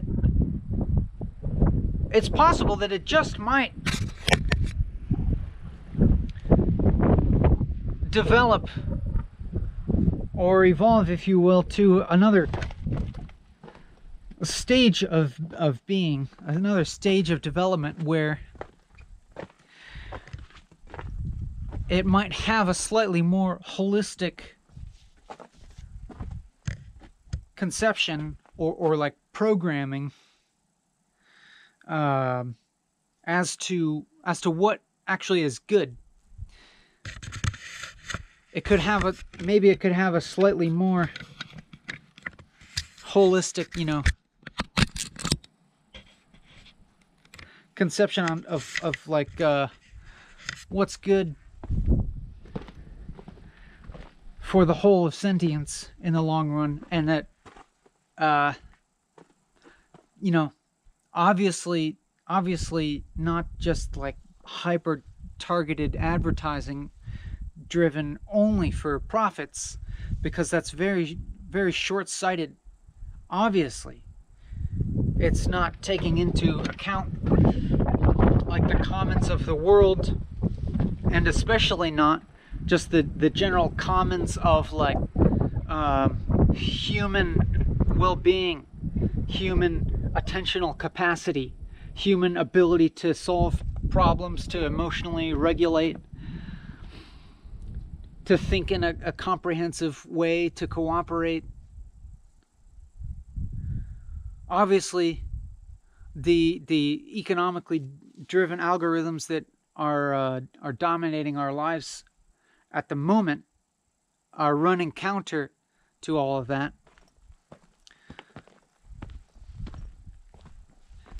But I do have this feeling that in order to continue at all, it will have to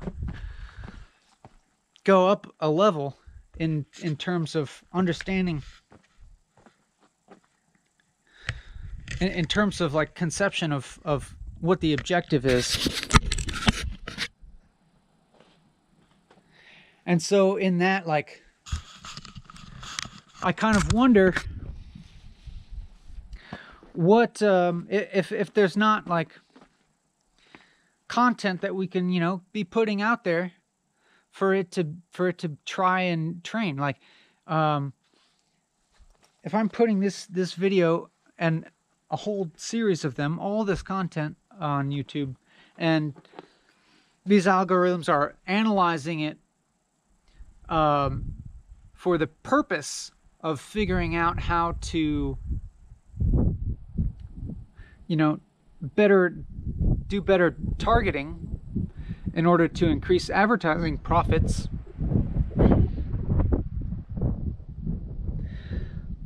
Like, what can it find in this video that's useful? And I hope, you know, it's kind of like I'm hoping that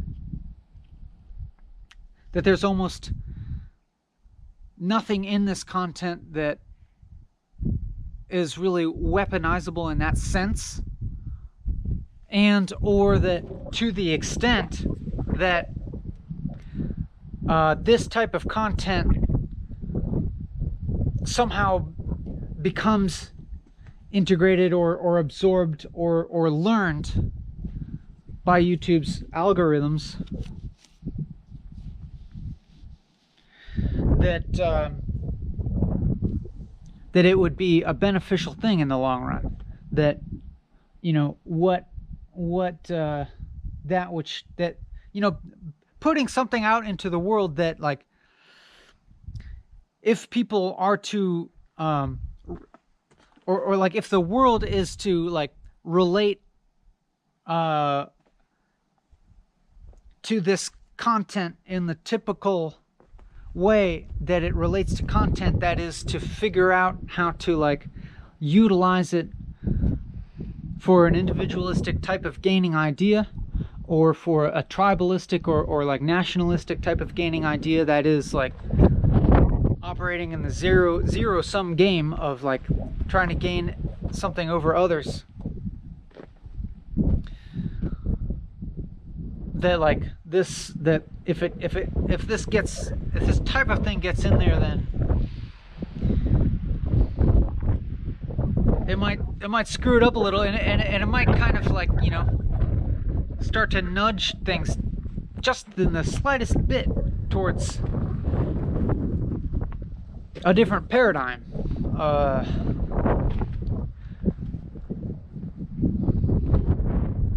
A slightly a more comprehensive understanding of the notion of progress.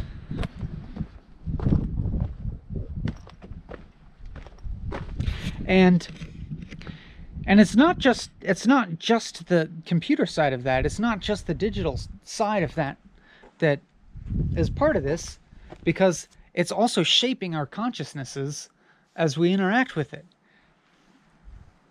You know, our filter, you know, our Facebook is constantly gathering information with every interaction you make with it. It's recording, you know, how long you scroll, how long you stop on something before you scroll away, where your mouse cursor is hovering, and all that stuff. And just learning how to tailor it right to you, and so then your conception of reality gets altered, gets skewed. I mean, this is information that other people are talking about, probably in a clearer way than I'm talking about it, but this is my take on it. That you know, the algorithms are learning from our consciousnesses, or at least a certain aspect of it,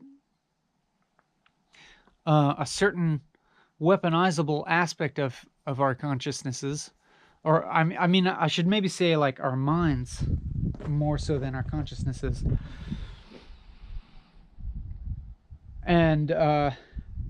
And then, like, you know, feeding us back some version of that further shapes our mind into that stream. It's like this feedback loop that keeps us in this divot, keeps us going. It keeps us in the same divot, you know. That's how they get so addictive. The addictive qualities of all these media platforms, this one included.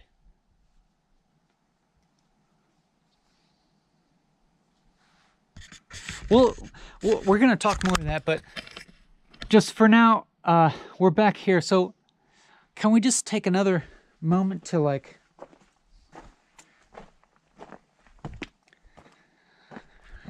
get another good gander at these nests? I can't believe this.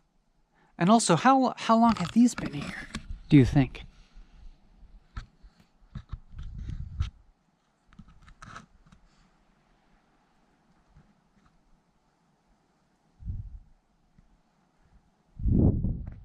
Goodness gracious. Great balls of fire.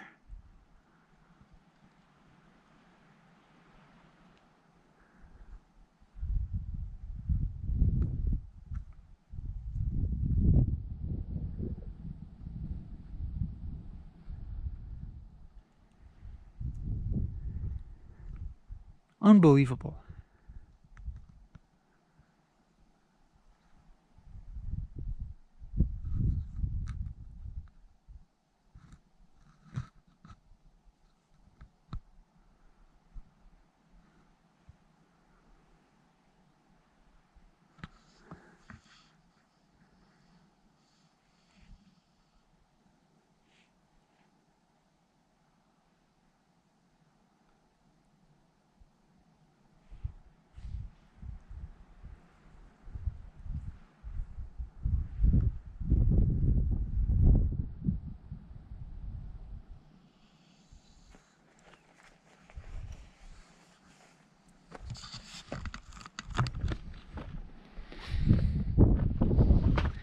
So this is why I say to sometimes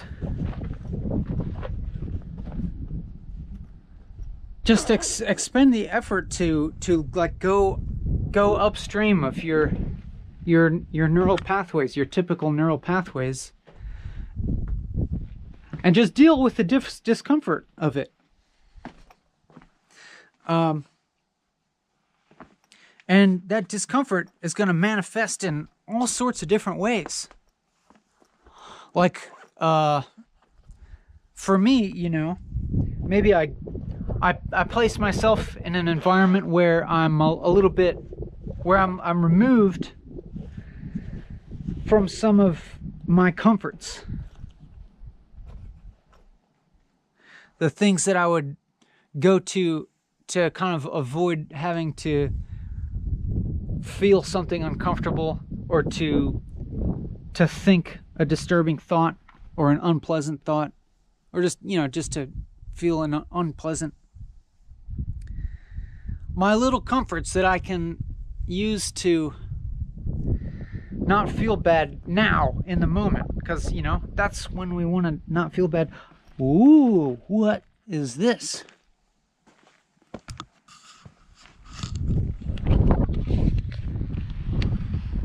Hold that thought for just a sec.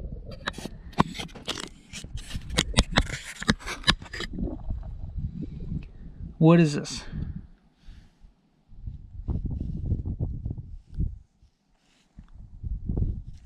This is really interesting.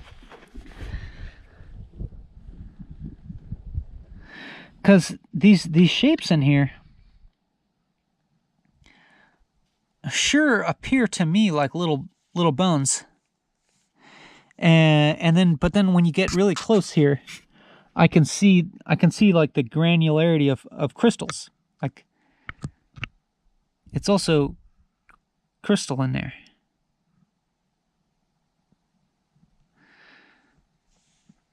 Can some, you know, is there some paleontologist that can you, if you, this is a sincere ask here, if you know a paleontologist, could you just like direct them to the relevant moments in this video, the teeth, and also to this thing, and maybe they can provide me and maybe even all of us a little bit of insight into what we're looking at here. They could leave a comment, or send me an email at sittingandsmiling@gmail.com.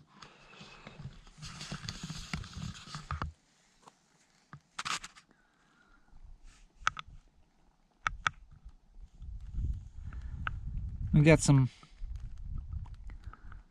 magnified footage here. What are we looking at?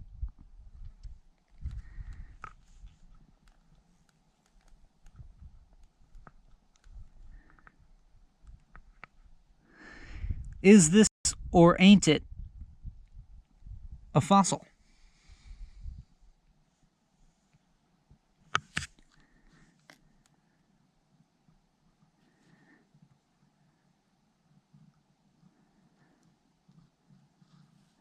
Or is it just weird shaped quartz crystals inside this rock?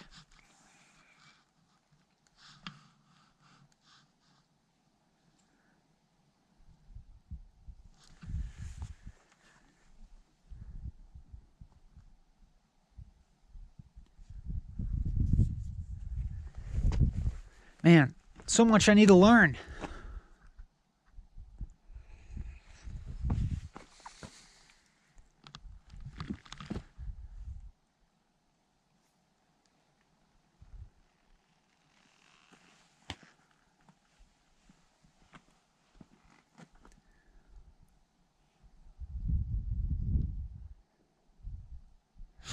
What were we talking about before the oh yeah, something about the discomfort.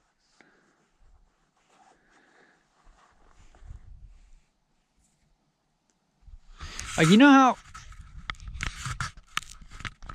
this screen cover okay? You know how sometimes you feel really bad?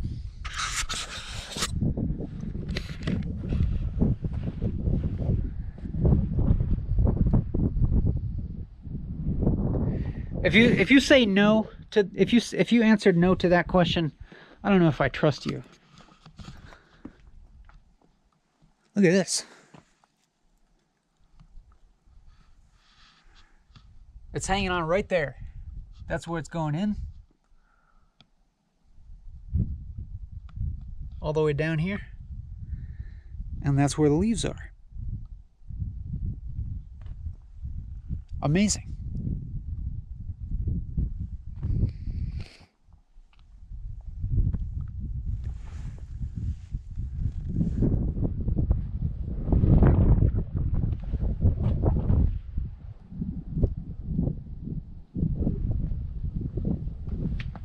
This is the landmark for that maybe fossil.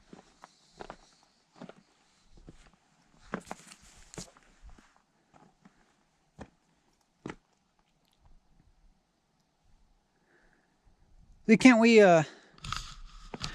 get to, like, you know, can we get to this like cloud intelligence where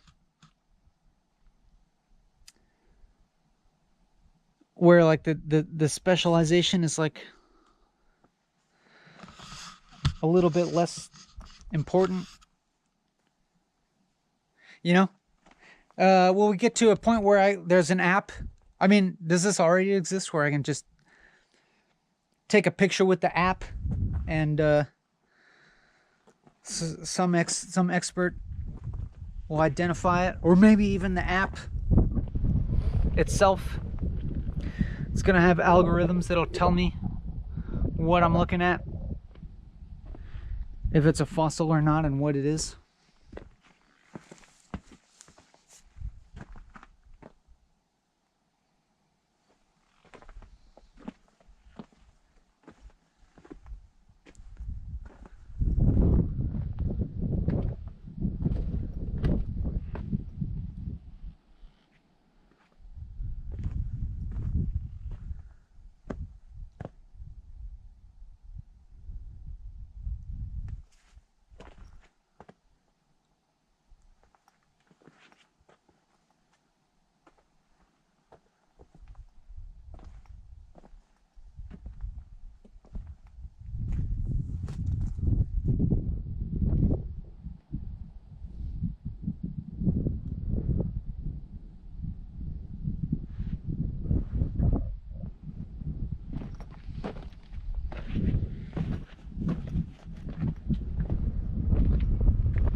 But like I was saying before, so I, put myself in an environment where I'm a little removed from my comforts.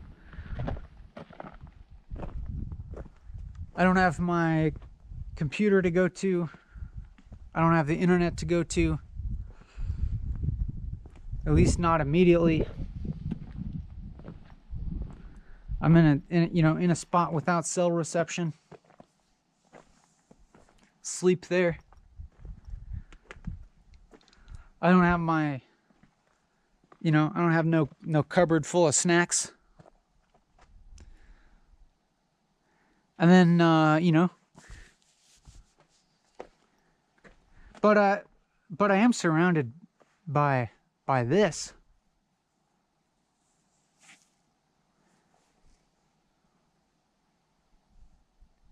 But the uncomfortable stuff starts coming to the forefront of my mind,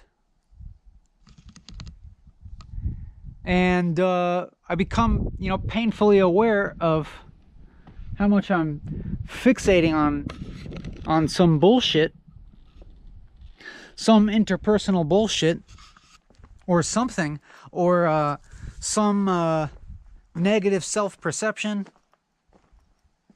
etc. And then I don't have an immediate escape. I can't go down any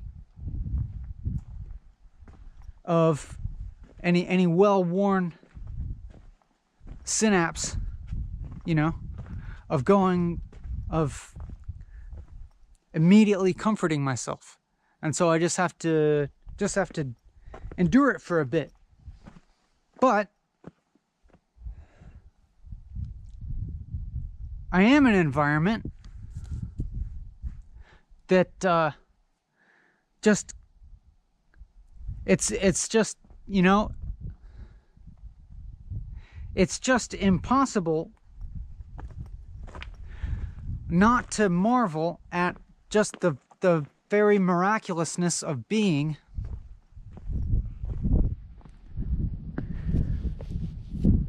I mean, give me a break. This exists? Seriously? This exists? And nobody made this.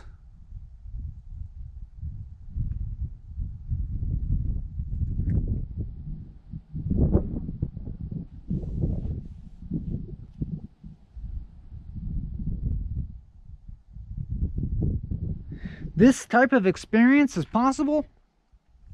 Give me a break.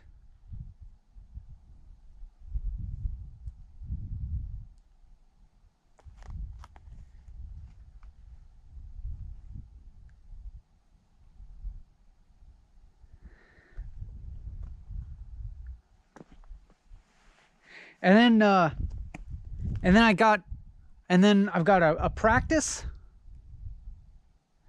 I got this thing that I do over and over again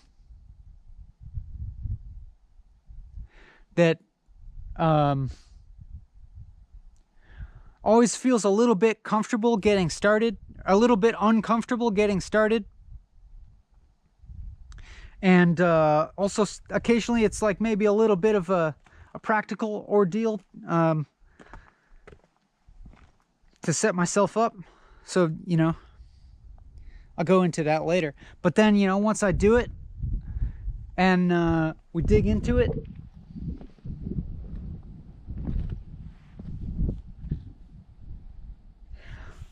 you just feel so full and grateful to be alive, and feel, you know, just this feeling like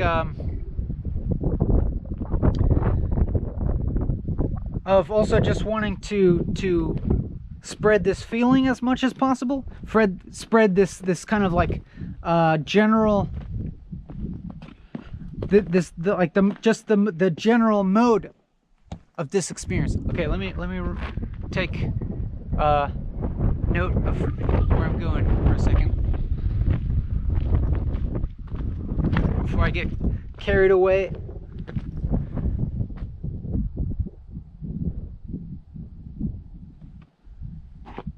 That's where I came from. That's where I turned, and then I went way up there till it terminated, came back. So that's the way out of here. This is where I haven't gone yet. So we're going upstream. So on the way back, it should be fairly simple to just keep going downstream.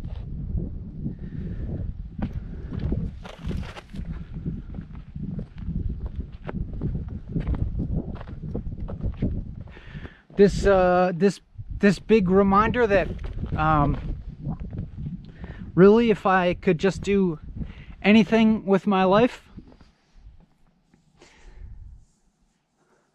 if it could be to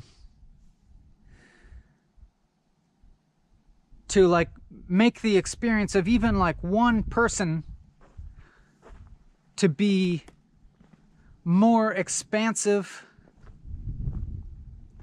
and open and freer,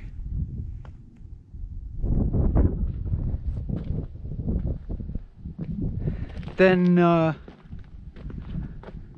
it's a life well spent, I think. You know, it's like hopefully the net effect would be more of that than the opposite, than making people feel like shit. I mean, like, And I mean that in the long run of things. Lots of things feel really good immediately, but in the long run make you feel like shit. I suppose if I were to err on things, I'd go with things that make you feel like shit for a little bit at the outset, but then make you feel more expansive and grateful to be alive in the long run. And more free, you know, less dependent on things that seem the sort of things that you gotta buy, or that, I don't know.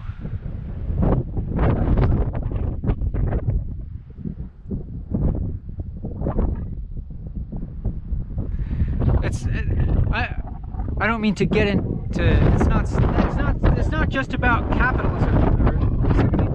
It's, you know, it's something more fundamental than that. The feeling of freedom. It's not just about like being stuck in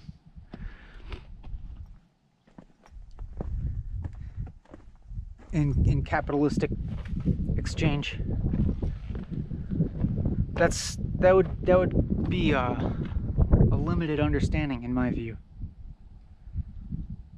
But it's more like that's kind of like, feels like a manifestation, or like the negative aspect, the thing that I'm painting as a negative aspect of that is more like a manifestation of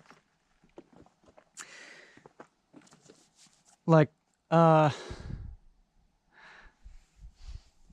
objectifying reality, like it's something that you can grasp and keep, and that's a mental process that has us feeling separate from the world. But even that is not exactly it, because like as we were talking about before, it's like, you know, it does seem like there's stuff. It does seem like there's objects and there's cracks in between.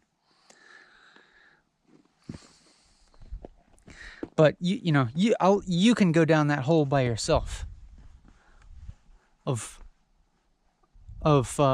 whether reality has substance or not. That's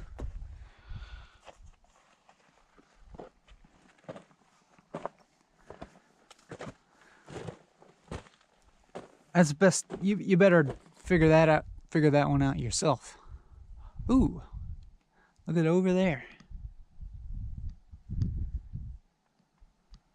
All right, just trying to make sure I'm not getting disoriented. There are caves here.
Ooh. Arch. Damn.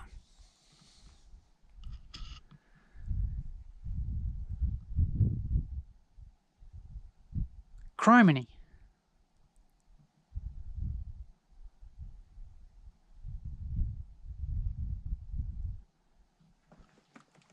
Would you get a load of that?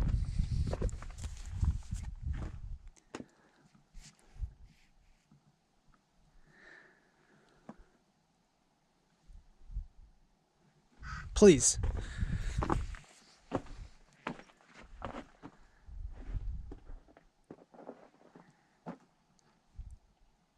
Why is like everybody not here? I don't get that.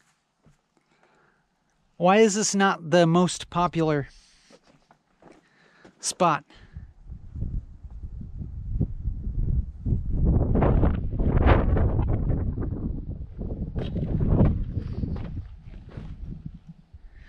Roll through. Come on. Roll through. It's lit over here. Tom, give me a break. Ooh, more of those nests.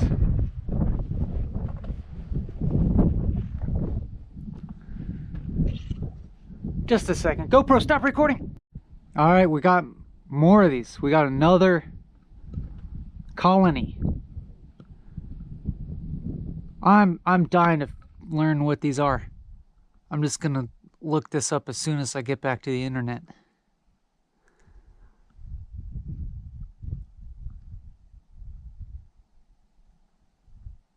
But if you know, if you figured out, if you've looked it up, or if you just happen to know, leave a comment so everybody else can know.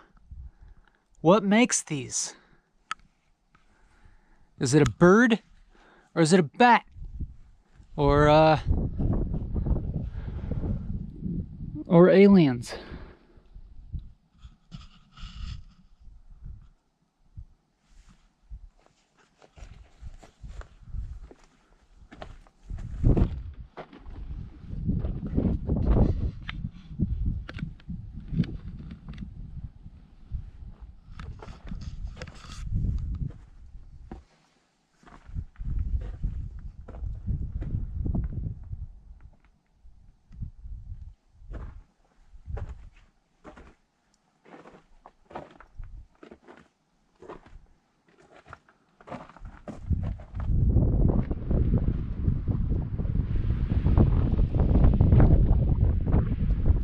I mean, I know I am cheating by going to such a phenomenal place. I am cheating with my experience, kind of.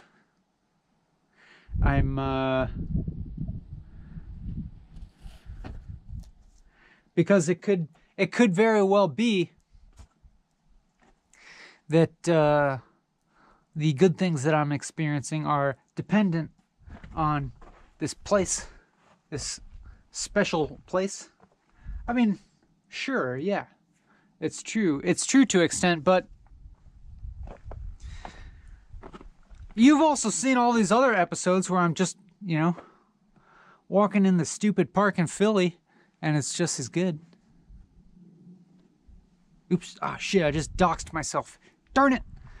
Darn it. Shucks. Shoot. Shit. Shh.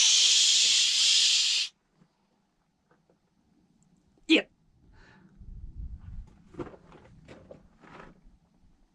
Shit.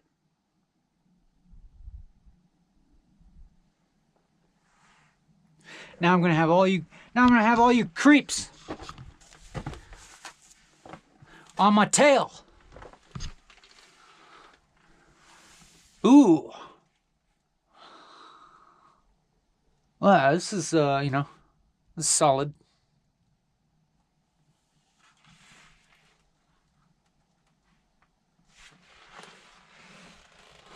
Solid structure here. Feel I'm perfectly safe in here. Look, see?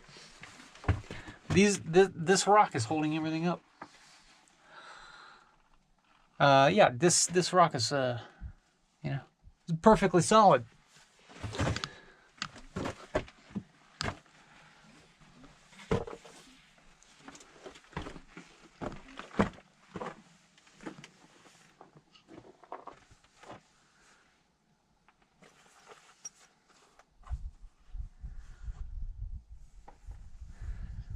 I'm gonna have all you creeps looking me up, snooping on the internet. Next thing I know, you'll be knocking on my door. Because somehow you put things together and found me. Shit!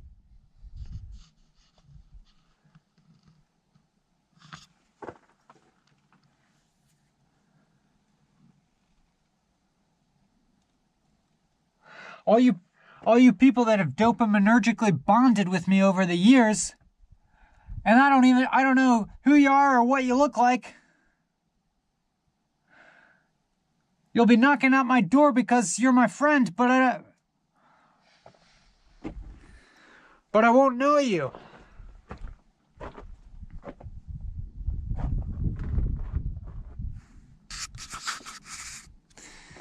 Give me a break. Look at this shit.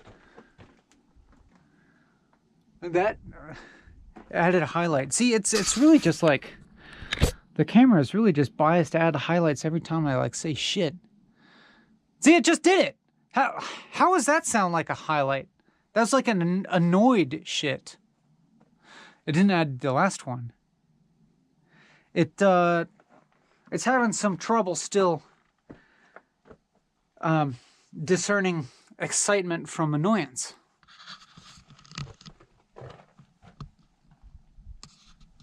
Look at that. The whole video is a highlight. It's all highlight. Give me a break. What is going on here?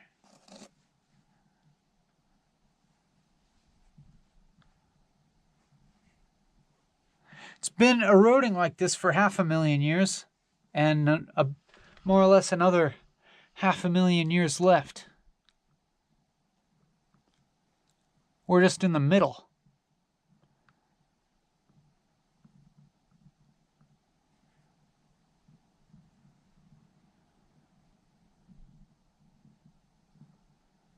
Do I crawl through this?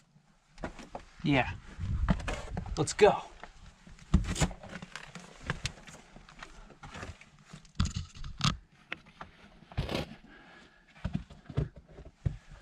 There's a footprint. There's a human footprint. Sorry to destroy the mystique. Sorry to make you think. Sorry to burst the bubble that we're, pioneers.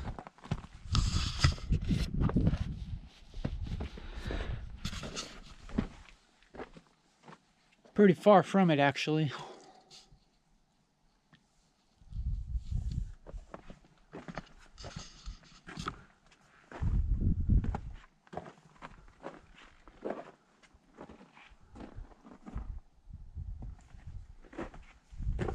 But in another sense, in a grander sense, we're pioneers. Just in that, look at this moment. Nobody else experienced this moment before in the most real way. Nobody experienced this moment before. And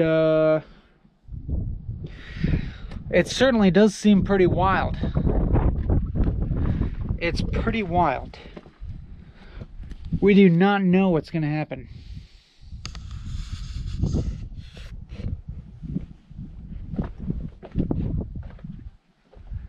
And it does seem like our grip on sustaining ourselves is pretty tenuous.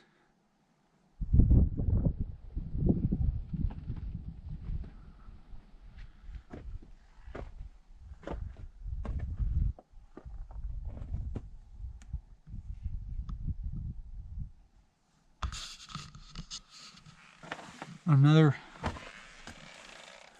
well, this one's tighter.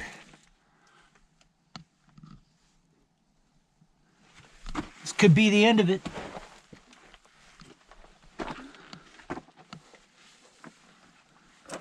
Looks like it keeps getting, it's continuing to get tight over here.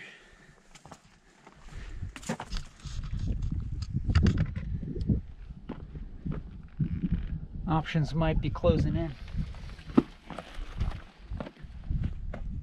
Oh, and then you got thistles. green thistles growing over here.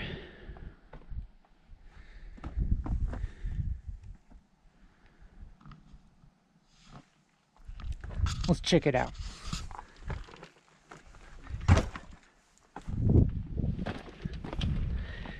That's the greenest thing I've seen so far.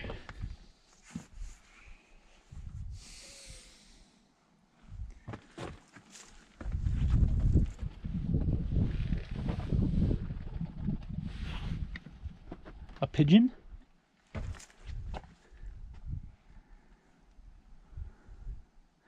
Well, that's reminiscent of home.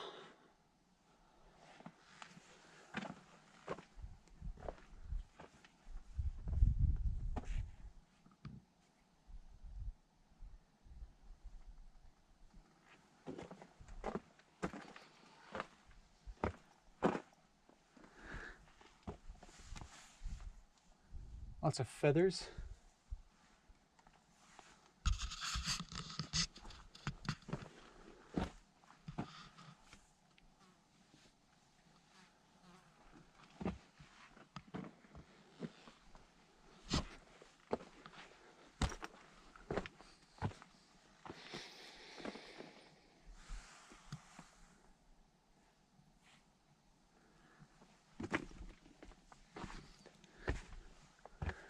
All right. Don't say anything too loudly, or it's all gonna come caving in.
Oh, a moist spot with some hornets getting a drink.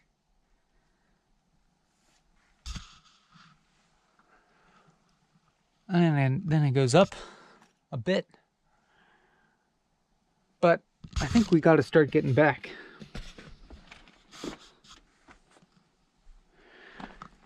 Give me a moment to drink some water off camera. GoPro, stop recording. Let me ask you something, my internet friend. Do you think that someday I gotta start playing by the rules of the A game? Do I gotta start playing by the rules of the algorithm, aka this media landscape, in order to gain a more powerful foothold in it, in order to then exert some kind of influence, hopefully, towards the B game type of paradigm that is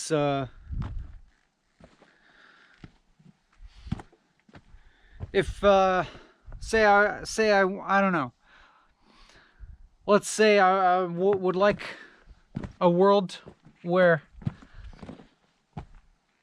our internet media platforms and social media platforms aren't constantly trying to hijack our attention for profiteering interests at the expense of our, more fundamental and inner well-being. Do I gotta participate in that game to change the rules of the game? People talk about that, you know. People say that. Stuff like that. That you got to play the game well in order to change, before you can change the rules of the game. I don't feel like I'm playing the game well. I mean, I never really consciously came at it from that attitude. I honestly could never stomach it. I could never even stomach it. Like, any decision I made, like, based on that kind of thinking, like, has really led to me feeling disgusted with myself, and generally hasn't like had any positive impact in my life. I think I could be totally misinterpreting all of that. I mean, it's not like I never do things for, like, my own personal benefit. But it's just that, like,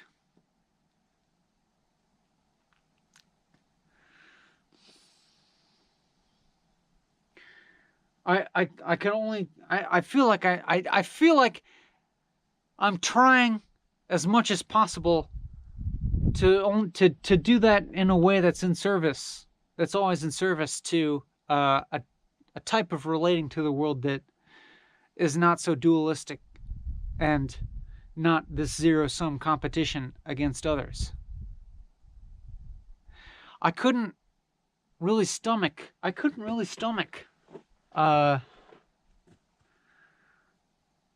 like competing.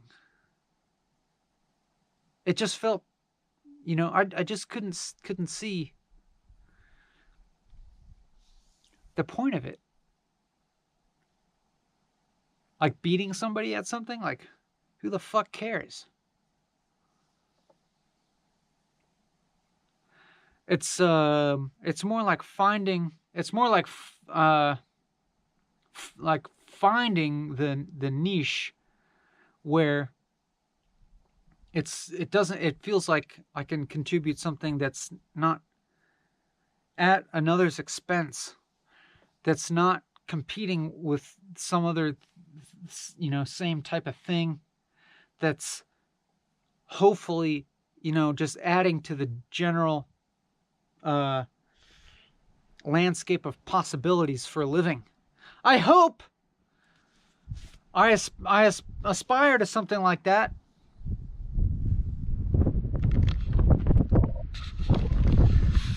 Hold on a second.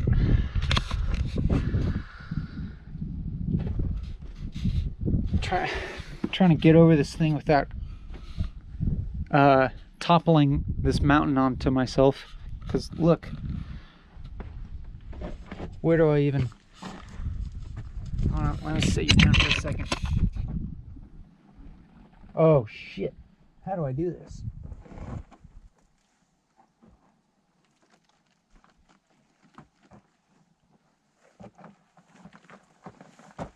Yep. Yep. Hup.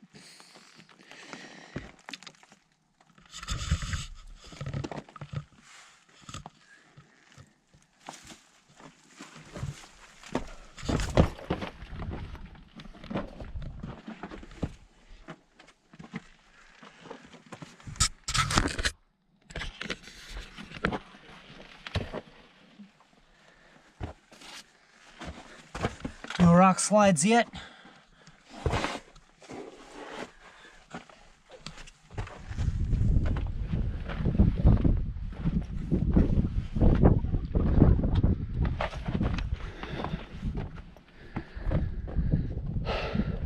No being buried under millions of years old layers of volcanic ash and fossiliferous soil. Really would not be a bad way to go out, if you ask me. Well, I mean, for a little while it would suck, but then, you know, maybe I'd even get mummified.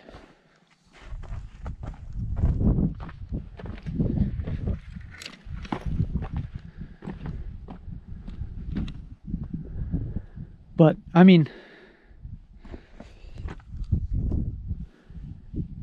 I'm not quite ready to be mummified.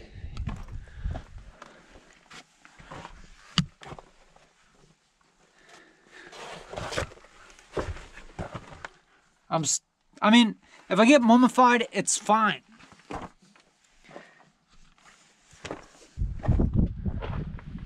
But still, there's some more things I'm down to do. There's more episodes of walking and talking to make.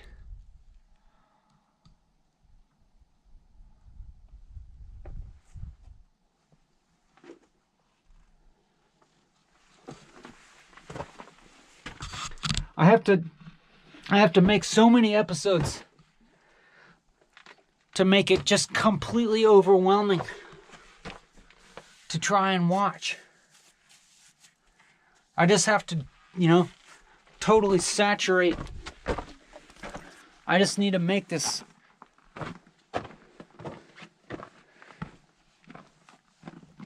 huge thing that's so long that you could never really conceive of watching it all.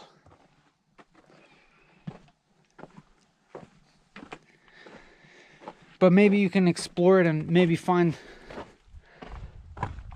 some little nuggets here and there.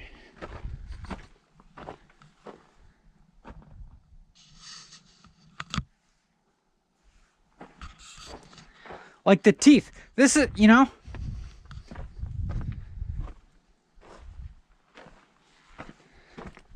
I don't know if I should even indulge you, skipper rounders, because there's some gems in this episode for sure.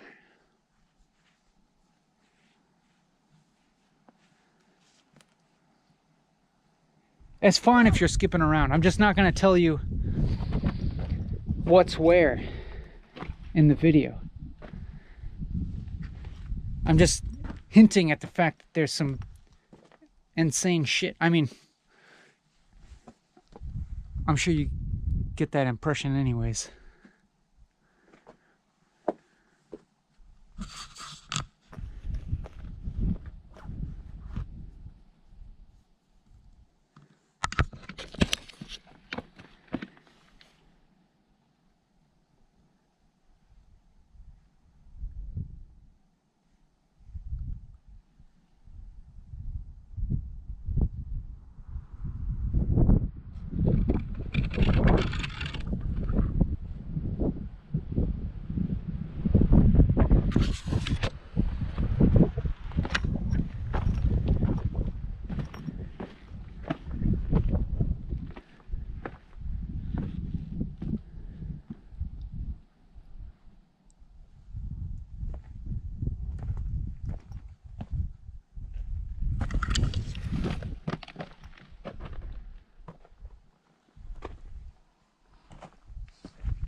So we go downstream again.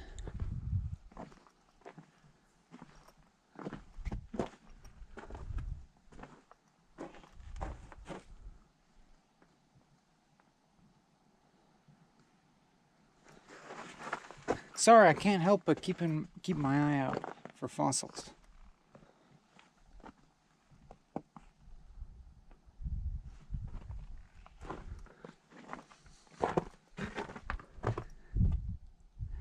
Little poos.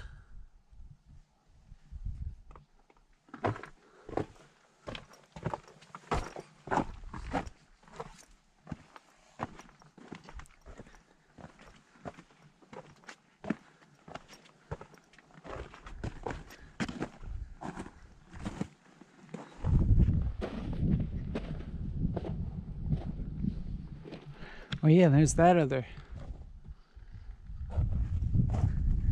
dark hole.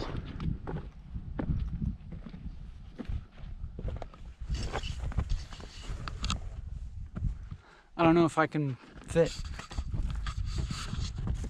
Oh yeah, this rock is blocking the way.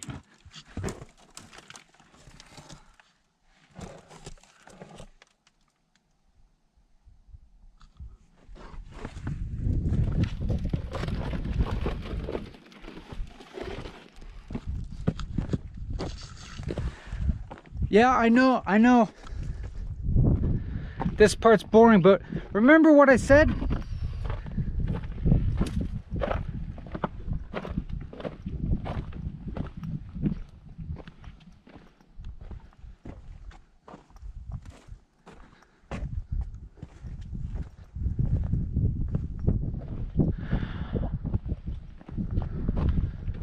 I don't know, I can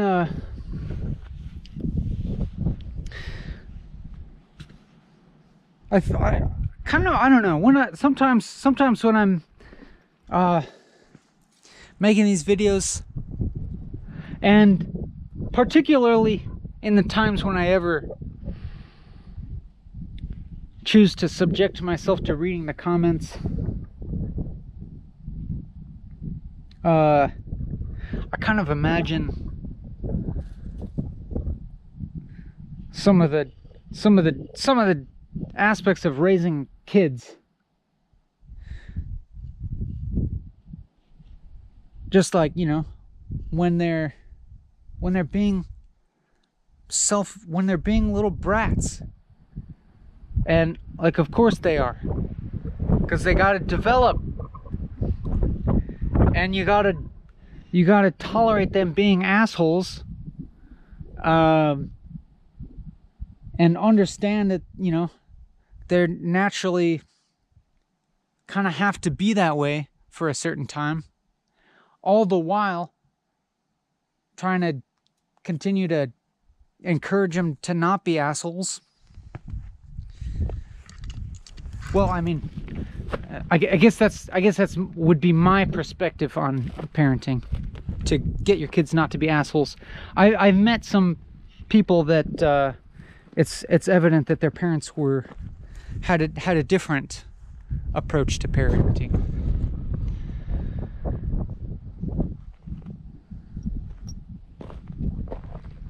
I've met some parents in which that was clearly the case.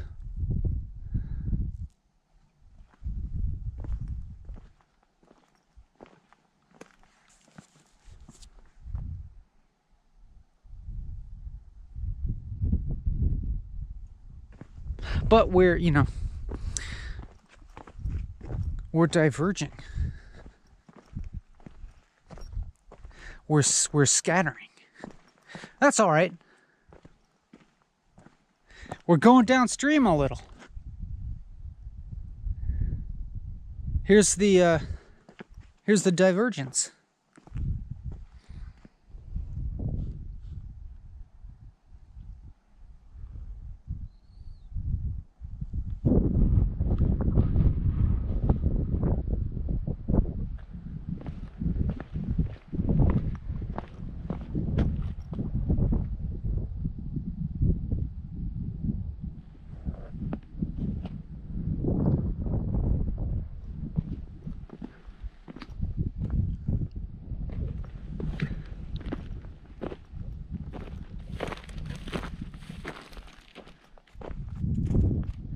But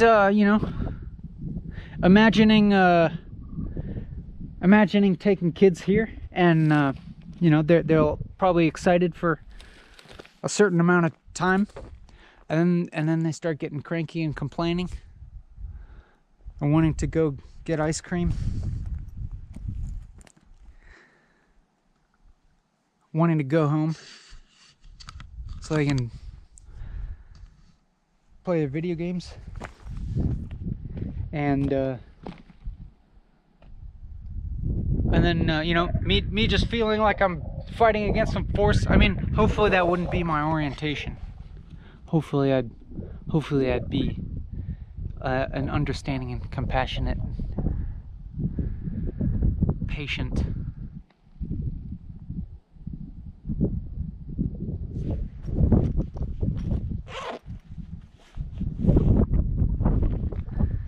But I probably wouldn't be able to just sit around and stare at stuff for a long time. Well, I don't think I'd be able to make these videos. That's pretty sure.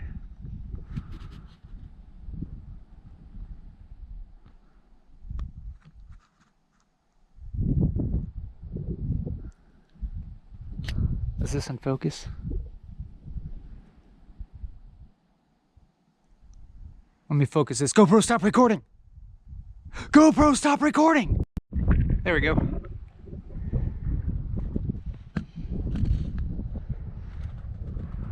Let's just look through the binoc for a minute. Or the monoc for you. You only have one eye. I'm sorry that you can't see this in depth. I guess that VR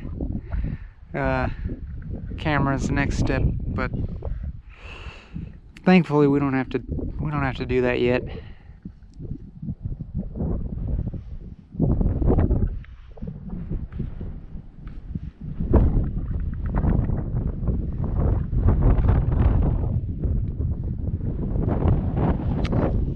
All right.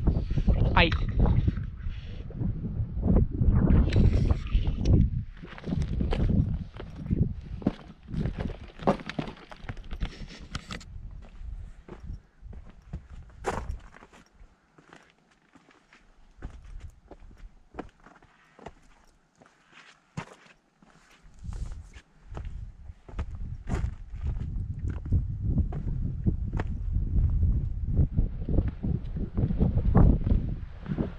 Thankfully, I can talk to you like an adult.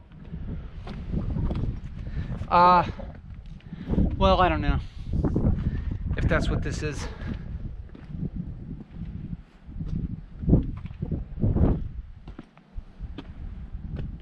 I'm treating you like an adult. I'm treating you like you've got, as if you've got attentional capacity. Not like YouTube treats you.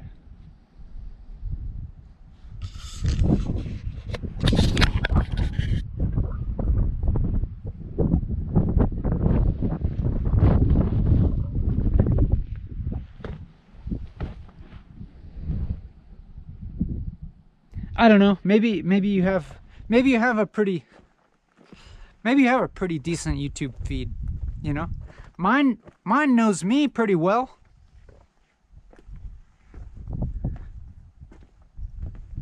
Most of the time, it shoots me, you know, people talking for a long time. People talking, you know, podcast length.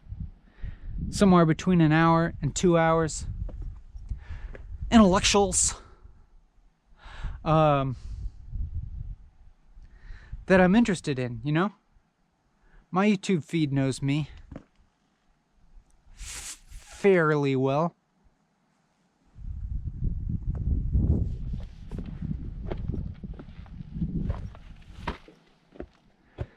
It's and it does, you know, make me who I am to some extent.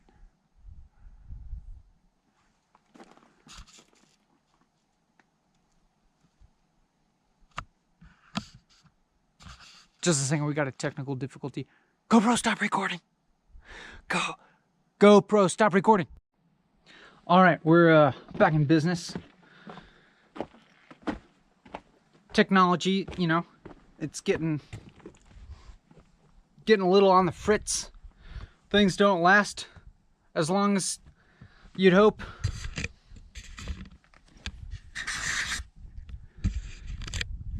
The battery.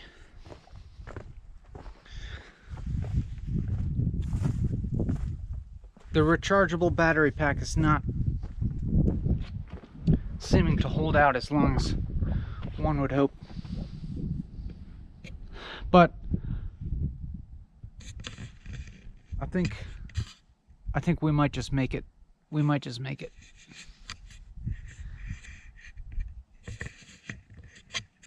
Just a sec. GoPro, stop recording. Fingers crossed. I don't know how much longer the battery's gonna hold out. But I mean, like I said, if it's our time, it's our time.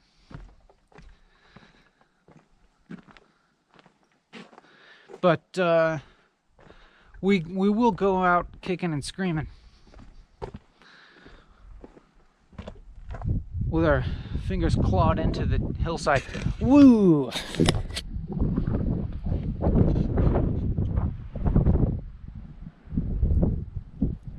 We will go out trying to squeeze out every last watt of electricity.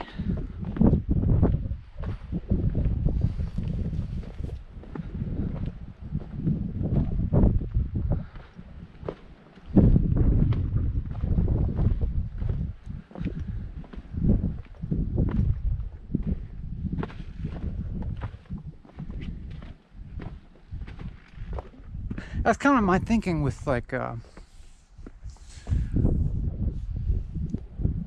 with fossil fuel. Like, you know, it's like a battery.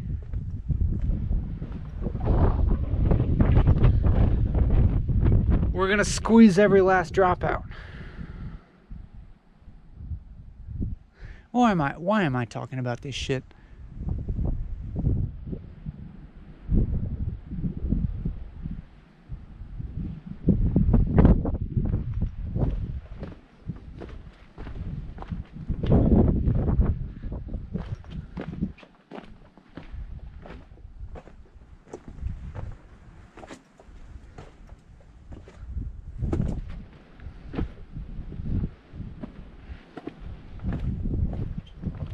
This is precious time between you and me. The battery is getting low. This is precious time. Let's take everything in real quick. Look at that. Look at that. Look at that. Look at it all. Get a big load of it. Quick, take it all in before the darkness, the big dark sets in. The big blackout.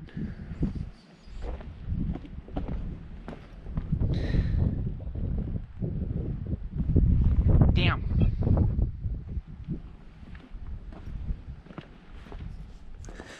I'm sorry that I maybe, you know, YouTube might be shaping my personality a little in ways that may not necessarily be desirable.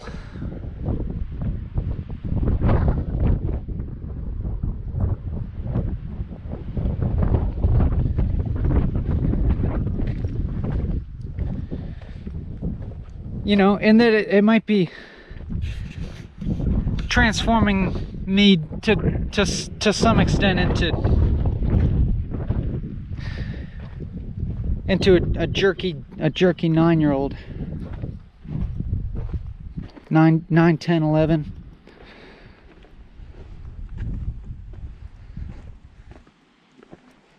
I don't know, maybe kids are, I can't generalize. But I feel like that's like prime internet jerk age. And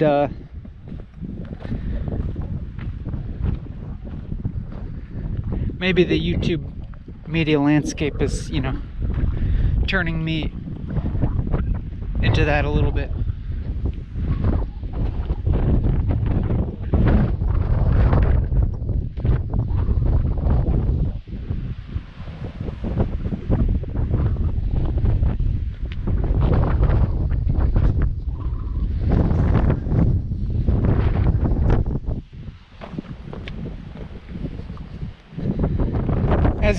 As you might detect from, you know, now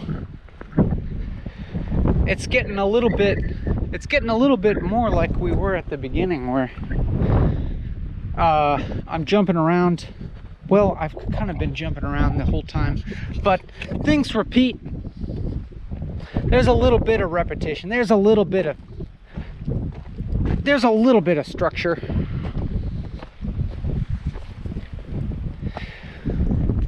There's a little bit of sense to be made here.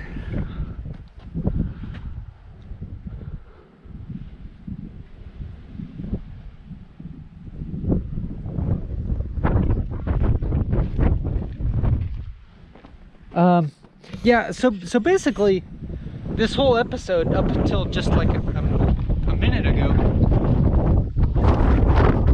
we weren't even walking in the main synapse. That was just like a little side neuron that pours into this big one. You know, you think you're in the mainstream, but you're actually upstream of it, always pouring into a mainer stream.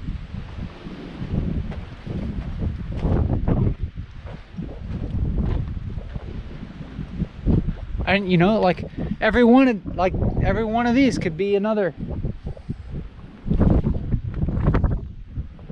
whole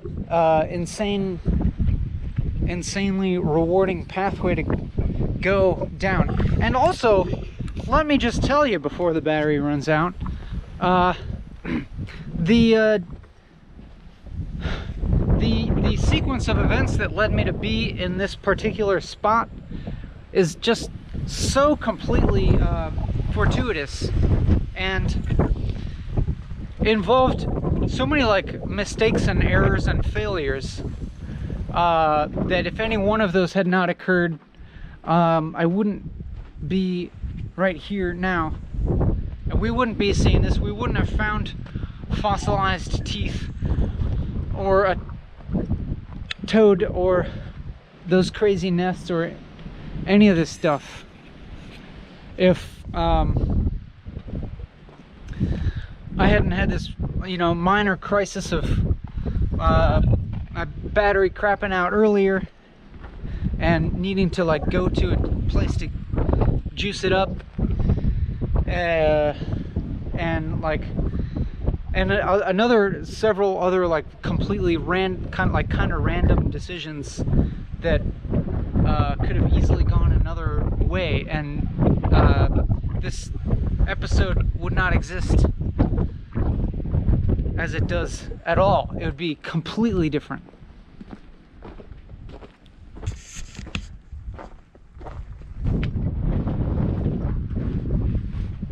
Like, I literally found this spot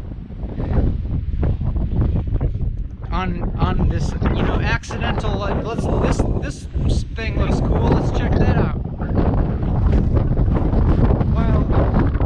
While killing some time in order to wait to be able to get some water.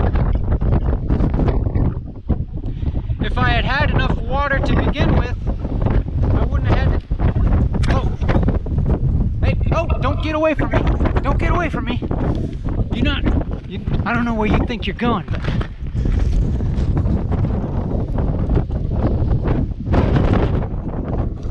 Not today!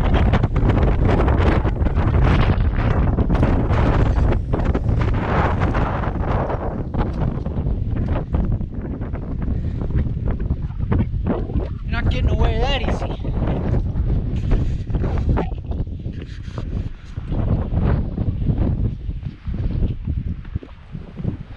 Nice try.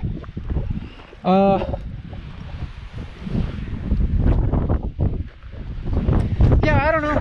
I guess it's one of those moments where, like, I'm bummed out for a while because it seems like everything's going wrong, and my original plan is falling apart, which it did. The original plan did fall apart.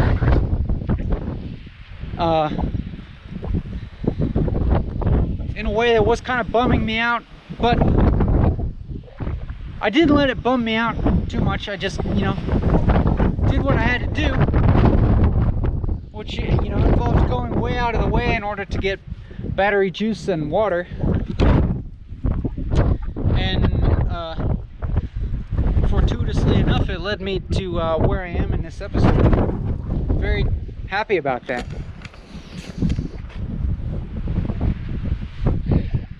Which I think relates a little bit to what I was saying about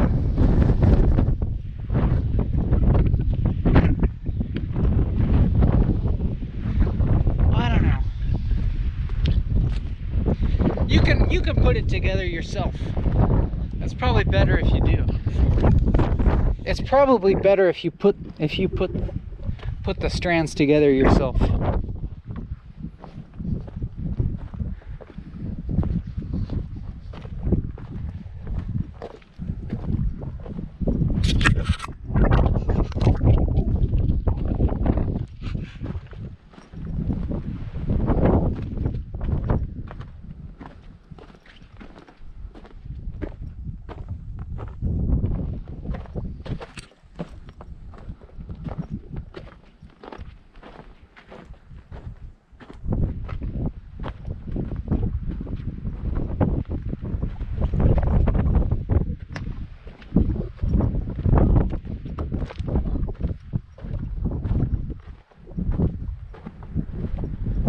See, here we got another.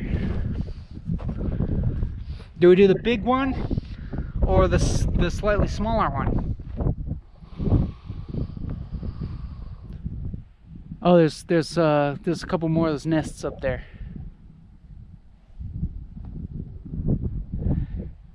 This is nuts. Think of all we're missing.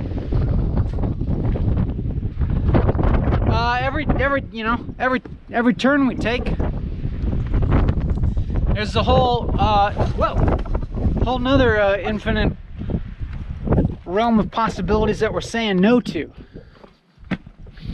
A lot of life is like that, saying no to things.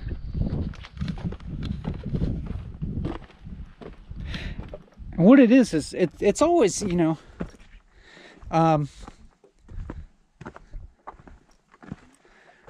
this idea of freedom is not necessarily like unlimited options and unlimited possibilities. It's like sometimes saying no to things, sometimes limiting your options is actually conducive to a different type of freedom, I find. Like the ability to just say no to all these fucking life options that are always parading in front of you, and be like, no, I'm just gonna do this one thing. As sexy as all these other possibilities appear, because digging into this one thing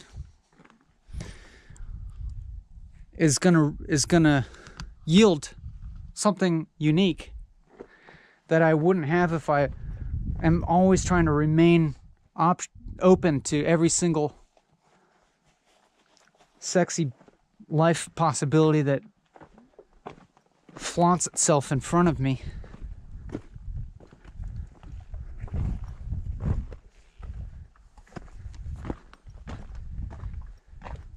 I already probably am too open already. I probably could do with limiting myself even further, limiting my options even further.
We'll just keep coursing through these recesses.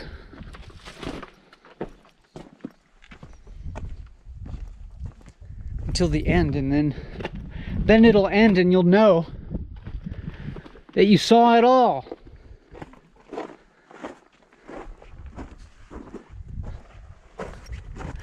But you know, this is a sort of experience that just makes it so obvious to you how little of everything you've seen, how impossibly minuscule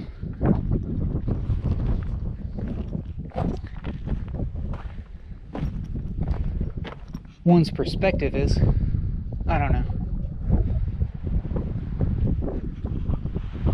That's not right either. That's not right to say. Am I scraping the bottom of the barrel here? It's good. It's good. It is good to get to the point where you're like scraping the bottom of the barrel of your mind, trying to see what you can pull out of it. Just case in point, I wouldn't be able to find a positive framing for that metaphor had I not been scraping the bottom of the barrel of my mind. And now you can feel the velocity of my voice, and the mildly humorous enjoyment behind the projected sense of urgency. The mildly humorous detachment.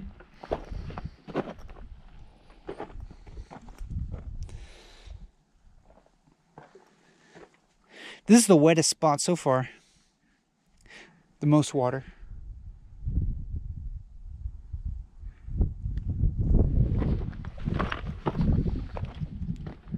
Oh. And here's another sort of terminus. Then it gets quite, well, you know, thought it was getting narrow, and then it doesn't. Then it's not. It just keeps going. Could go forever in this.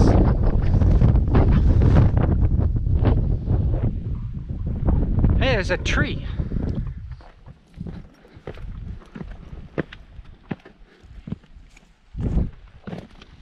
Ooh.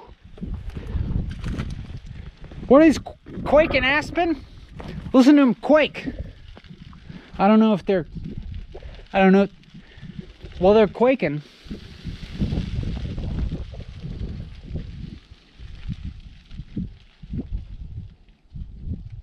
Let me just listen to you quake.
Get yourself to the bottom of your barrel. It's good. It's like you ever like have to sense like your refrigerator needs to go on a fast?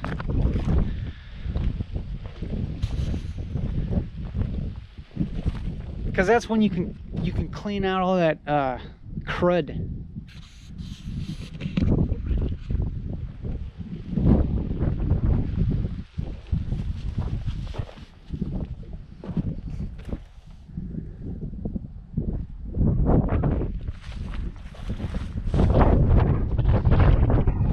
I mean, here it's like, you know, here's how I can even justify my lack of smart things to say, because now, you know, I can put all the onus on you, be like, of course I can moralize at you and be like, you find the meaning here, which is true. I kind of believe that.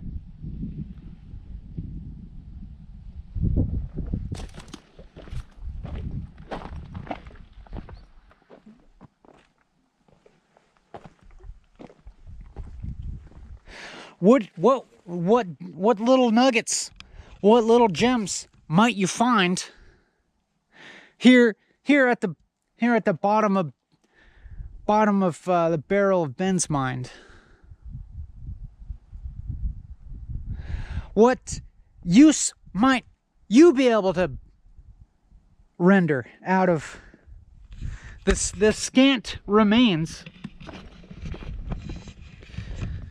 of my cognition in this particular moment?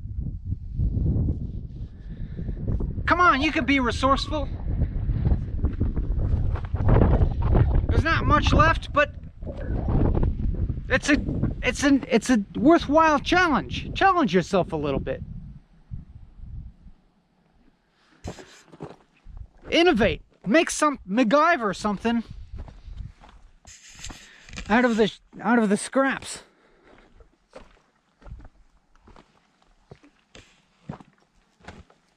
Here's the biggest water hole yet.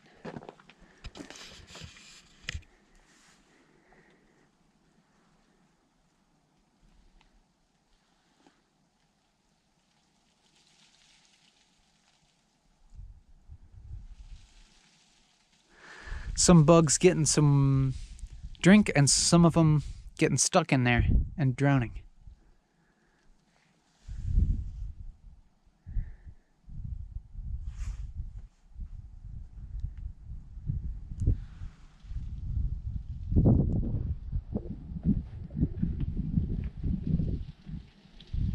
Well, it's more or less time to start getting back to the point of origin.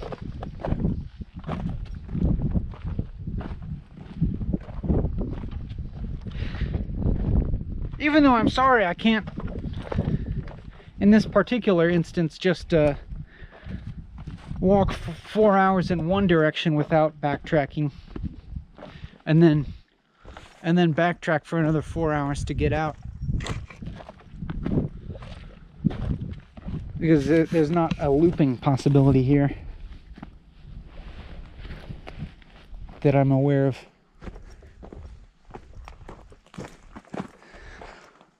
But it's good, because we'll see some of the same things again, and maybe it'll engender a little bit more possibility of meaning making, you know? Repetition. We need a little bit of repetition to start to be able to read things and have some kind of sense of grounding. So let's, you know, listen to the aspen quake for a second, just for some rep.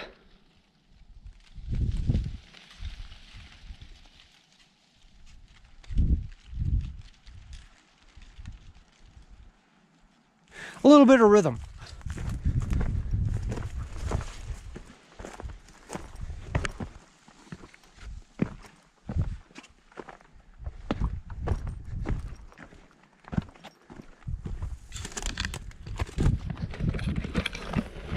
You know, we'll remember things. Like here. when it seemed like it was just going to increasingly get narrow. Like here, when I thought it was a terminus point. Or rather, an origin point, if we're talking about going downstream.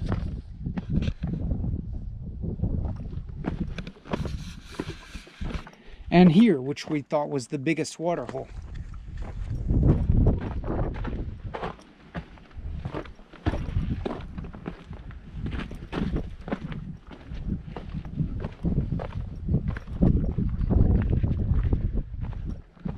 It's like agape now.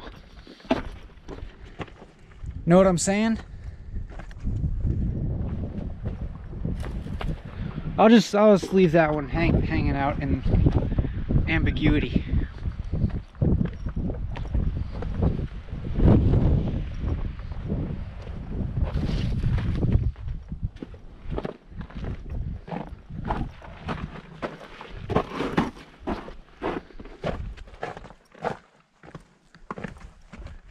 It's spelled A-G-A-P-E.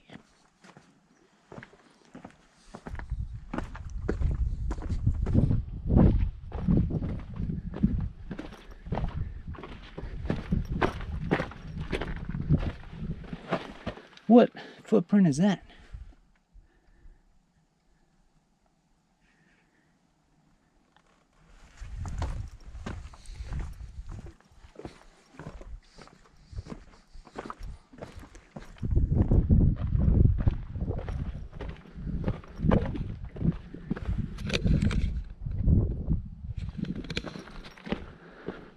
All right, the battery's low, but it kind of seems like it's holding for a little bit. We might just make it. We might just make it out alive.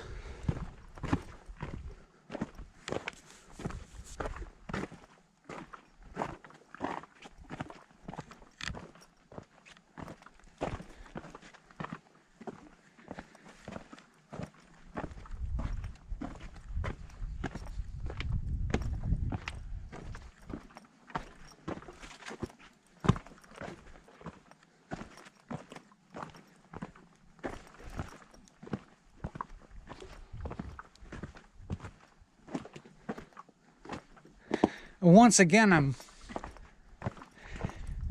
enormously grateful for your presence here. I don't know, did that sound earnest? It didn't, it sounded like there's not a total level of earnesty when I said that.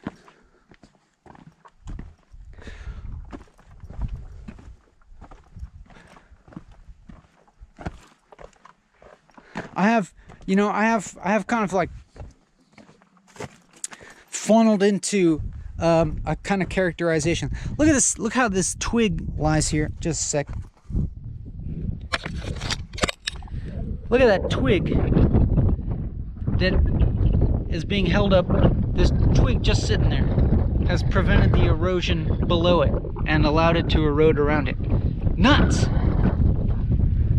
Just a twig is like shaping the landscape, and then like who even knows what cascading effects this will have. Like now there's a ridge here, and that ridge will cause the water to go to the side of it and furrow deeper down to the sides, and it's like any one of these peaks here, any one of those pinnacles, it's like the whole shape of the dang mountain could have been originally caused by like one little rock sitting in one spot that kept the rain from eroding that particular spot. All right, we that's where we didn't go. That's where we came from. I can't help but want to look around this curve.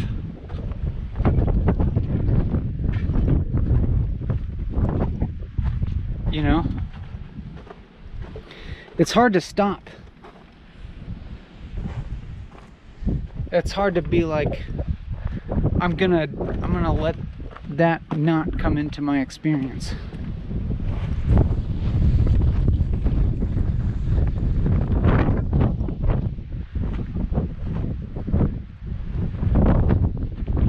Cause damn, I don't know. It's like there's the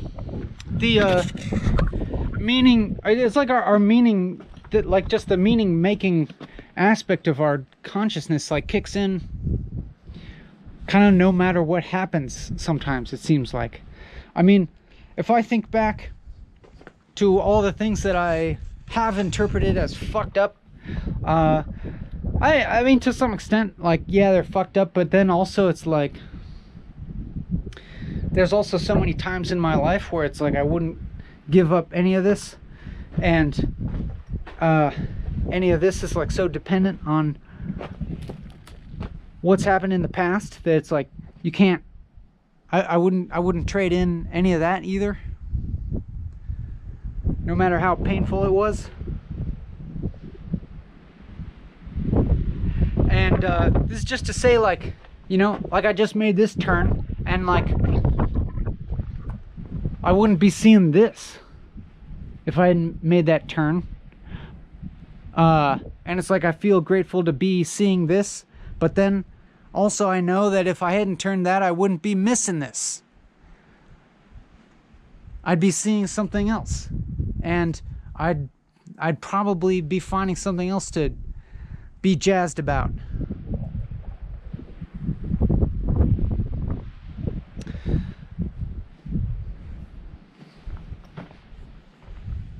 And if I hadn't, if the kind of like all the very random fortuitous events and decisions that led to me even exploring this particular, I don't even know what to call this, a canyon? I don't know if it qualifies or not. Hadn't happened, I'd be walking and talking somewhere very different. And, you know, it's just like not knowing what you're missing. Is that a bad thing? Is it a bad thing to not know what you're missing? I guess it just depends on how happy you are. But not necessarily.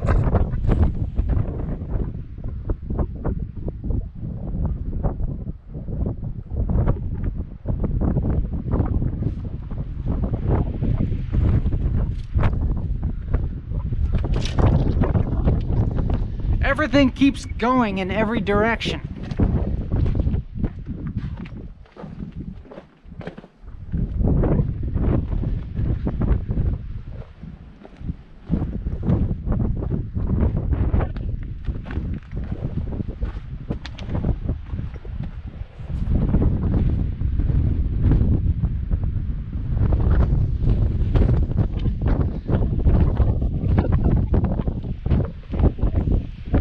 And I'm still going away from my point of origin. That is the pathway back to the rest of life.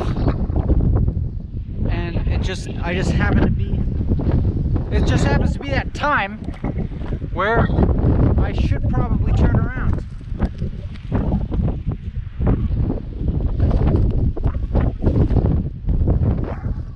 Seems like a pretty good spot.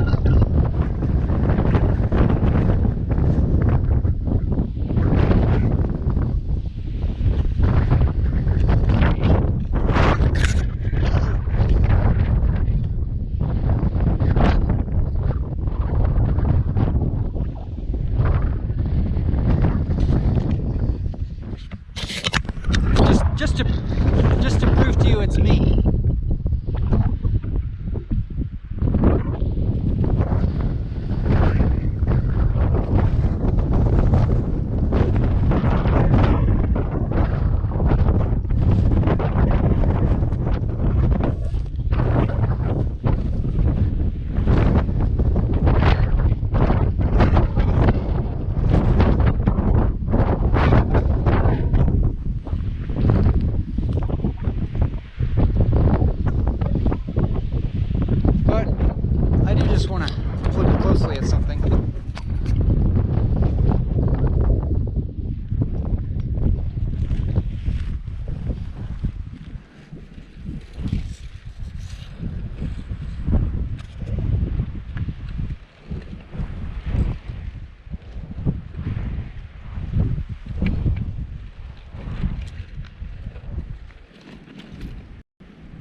think we're about there.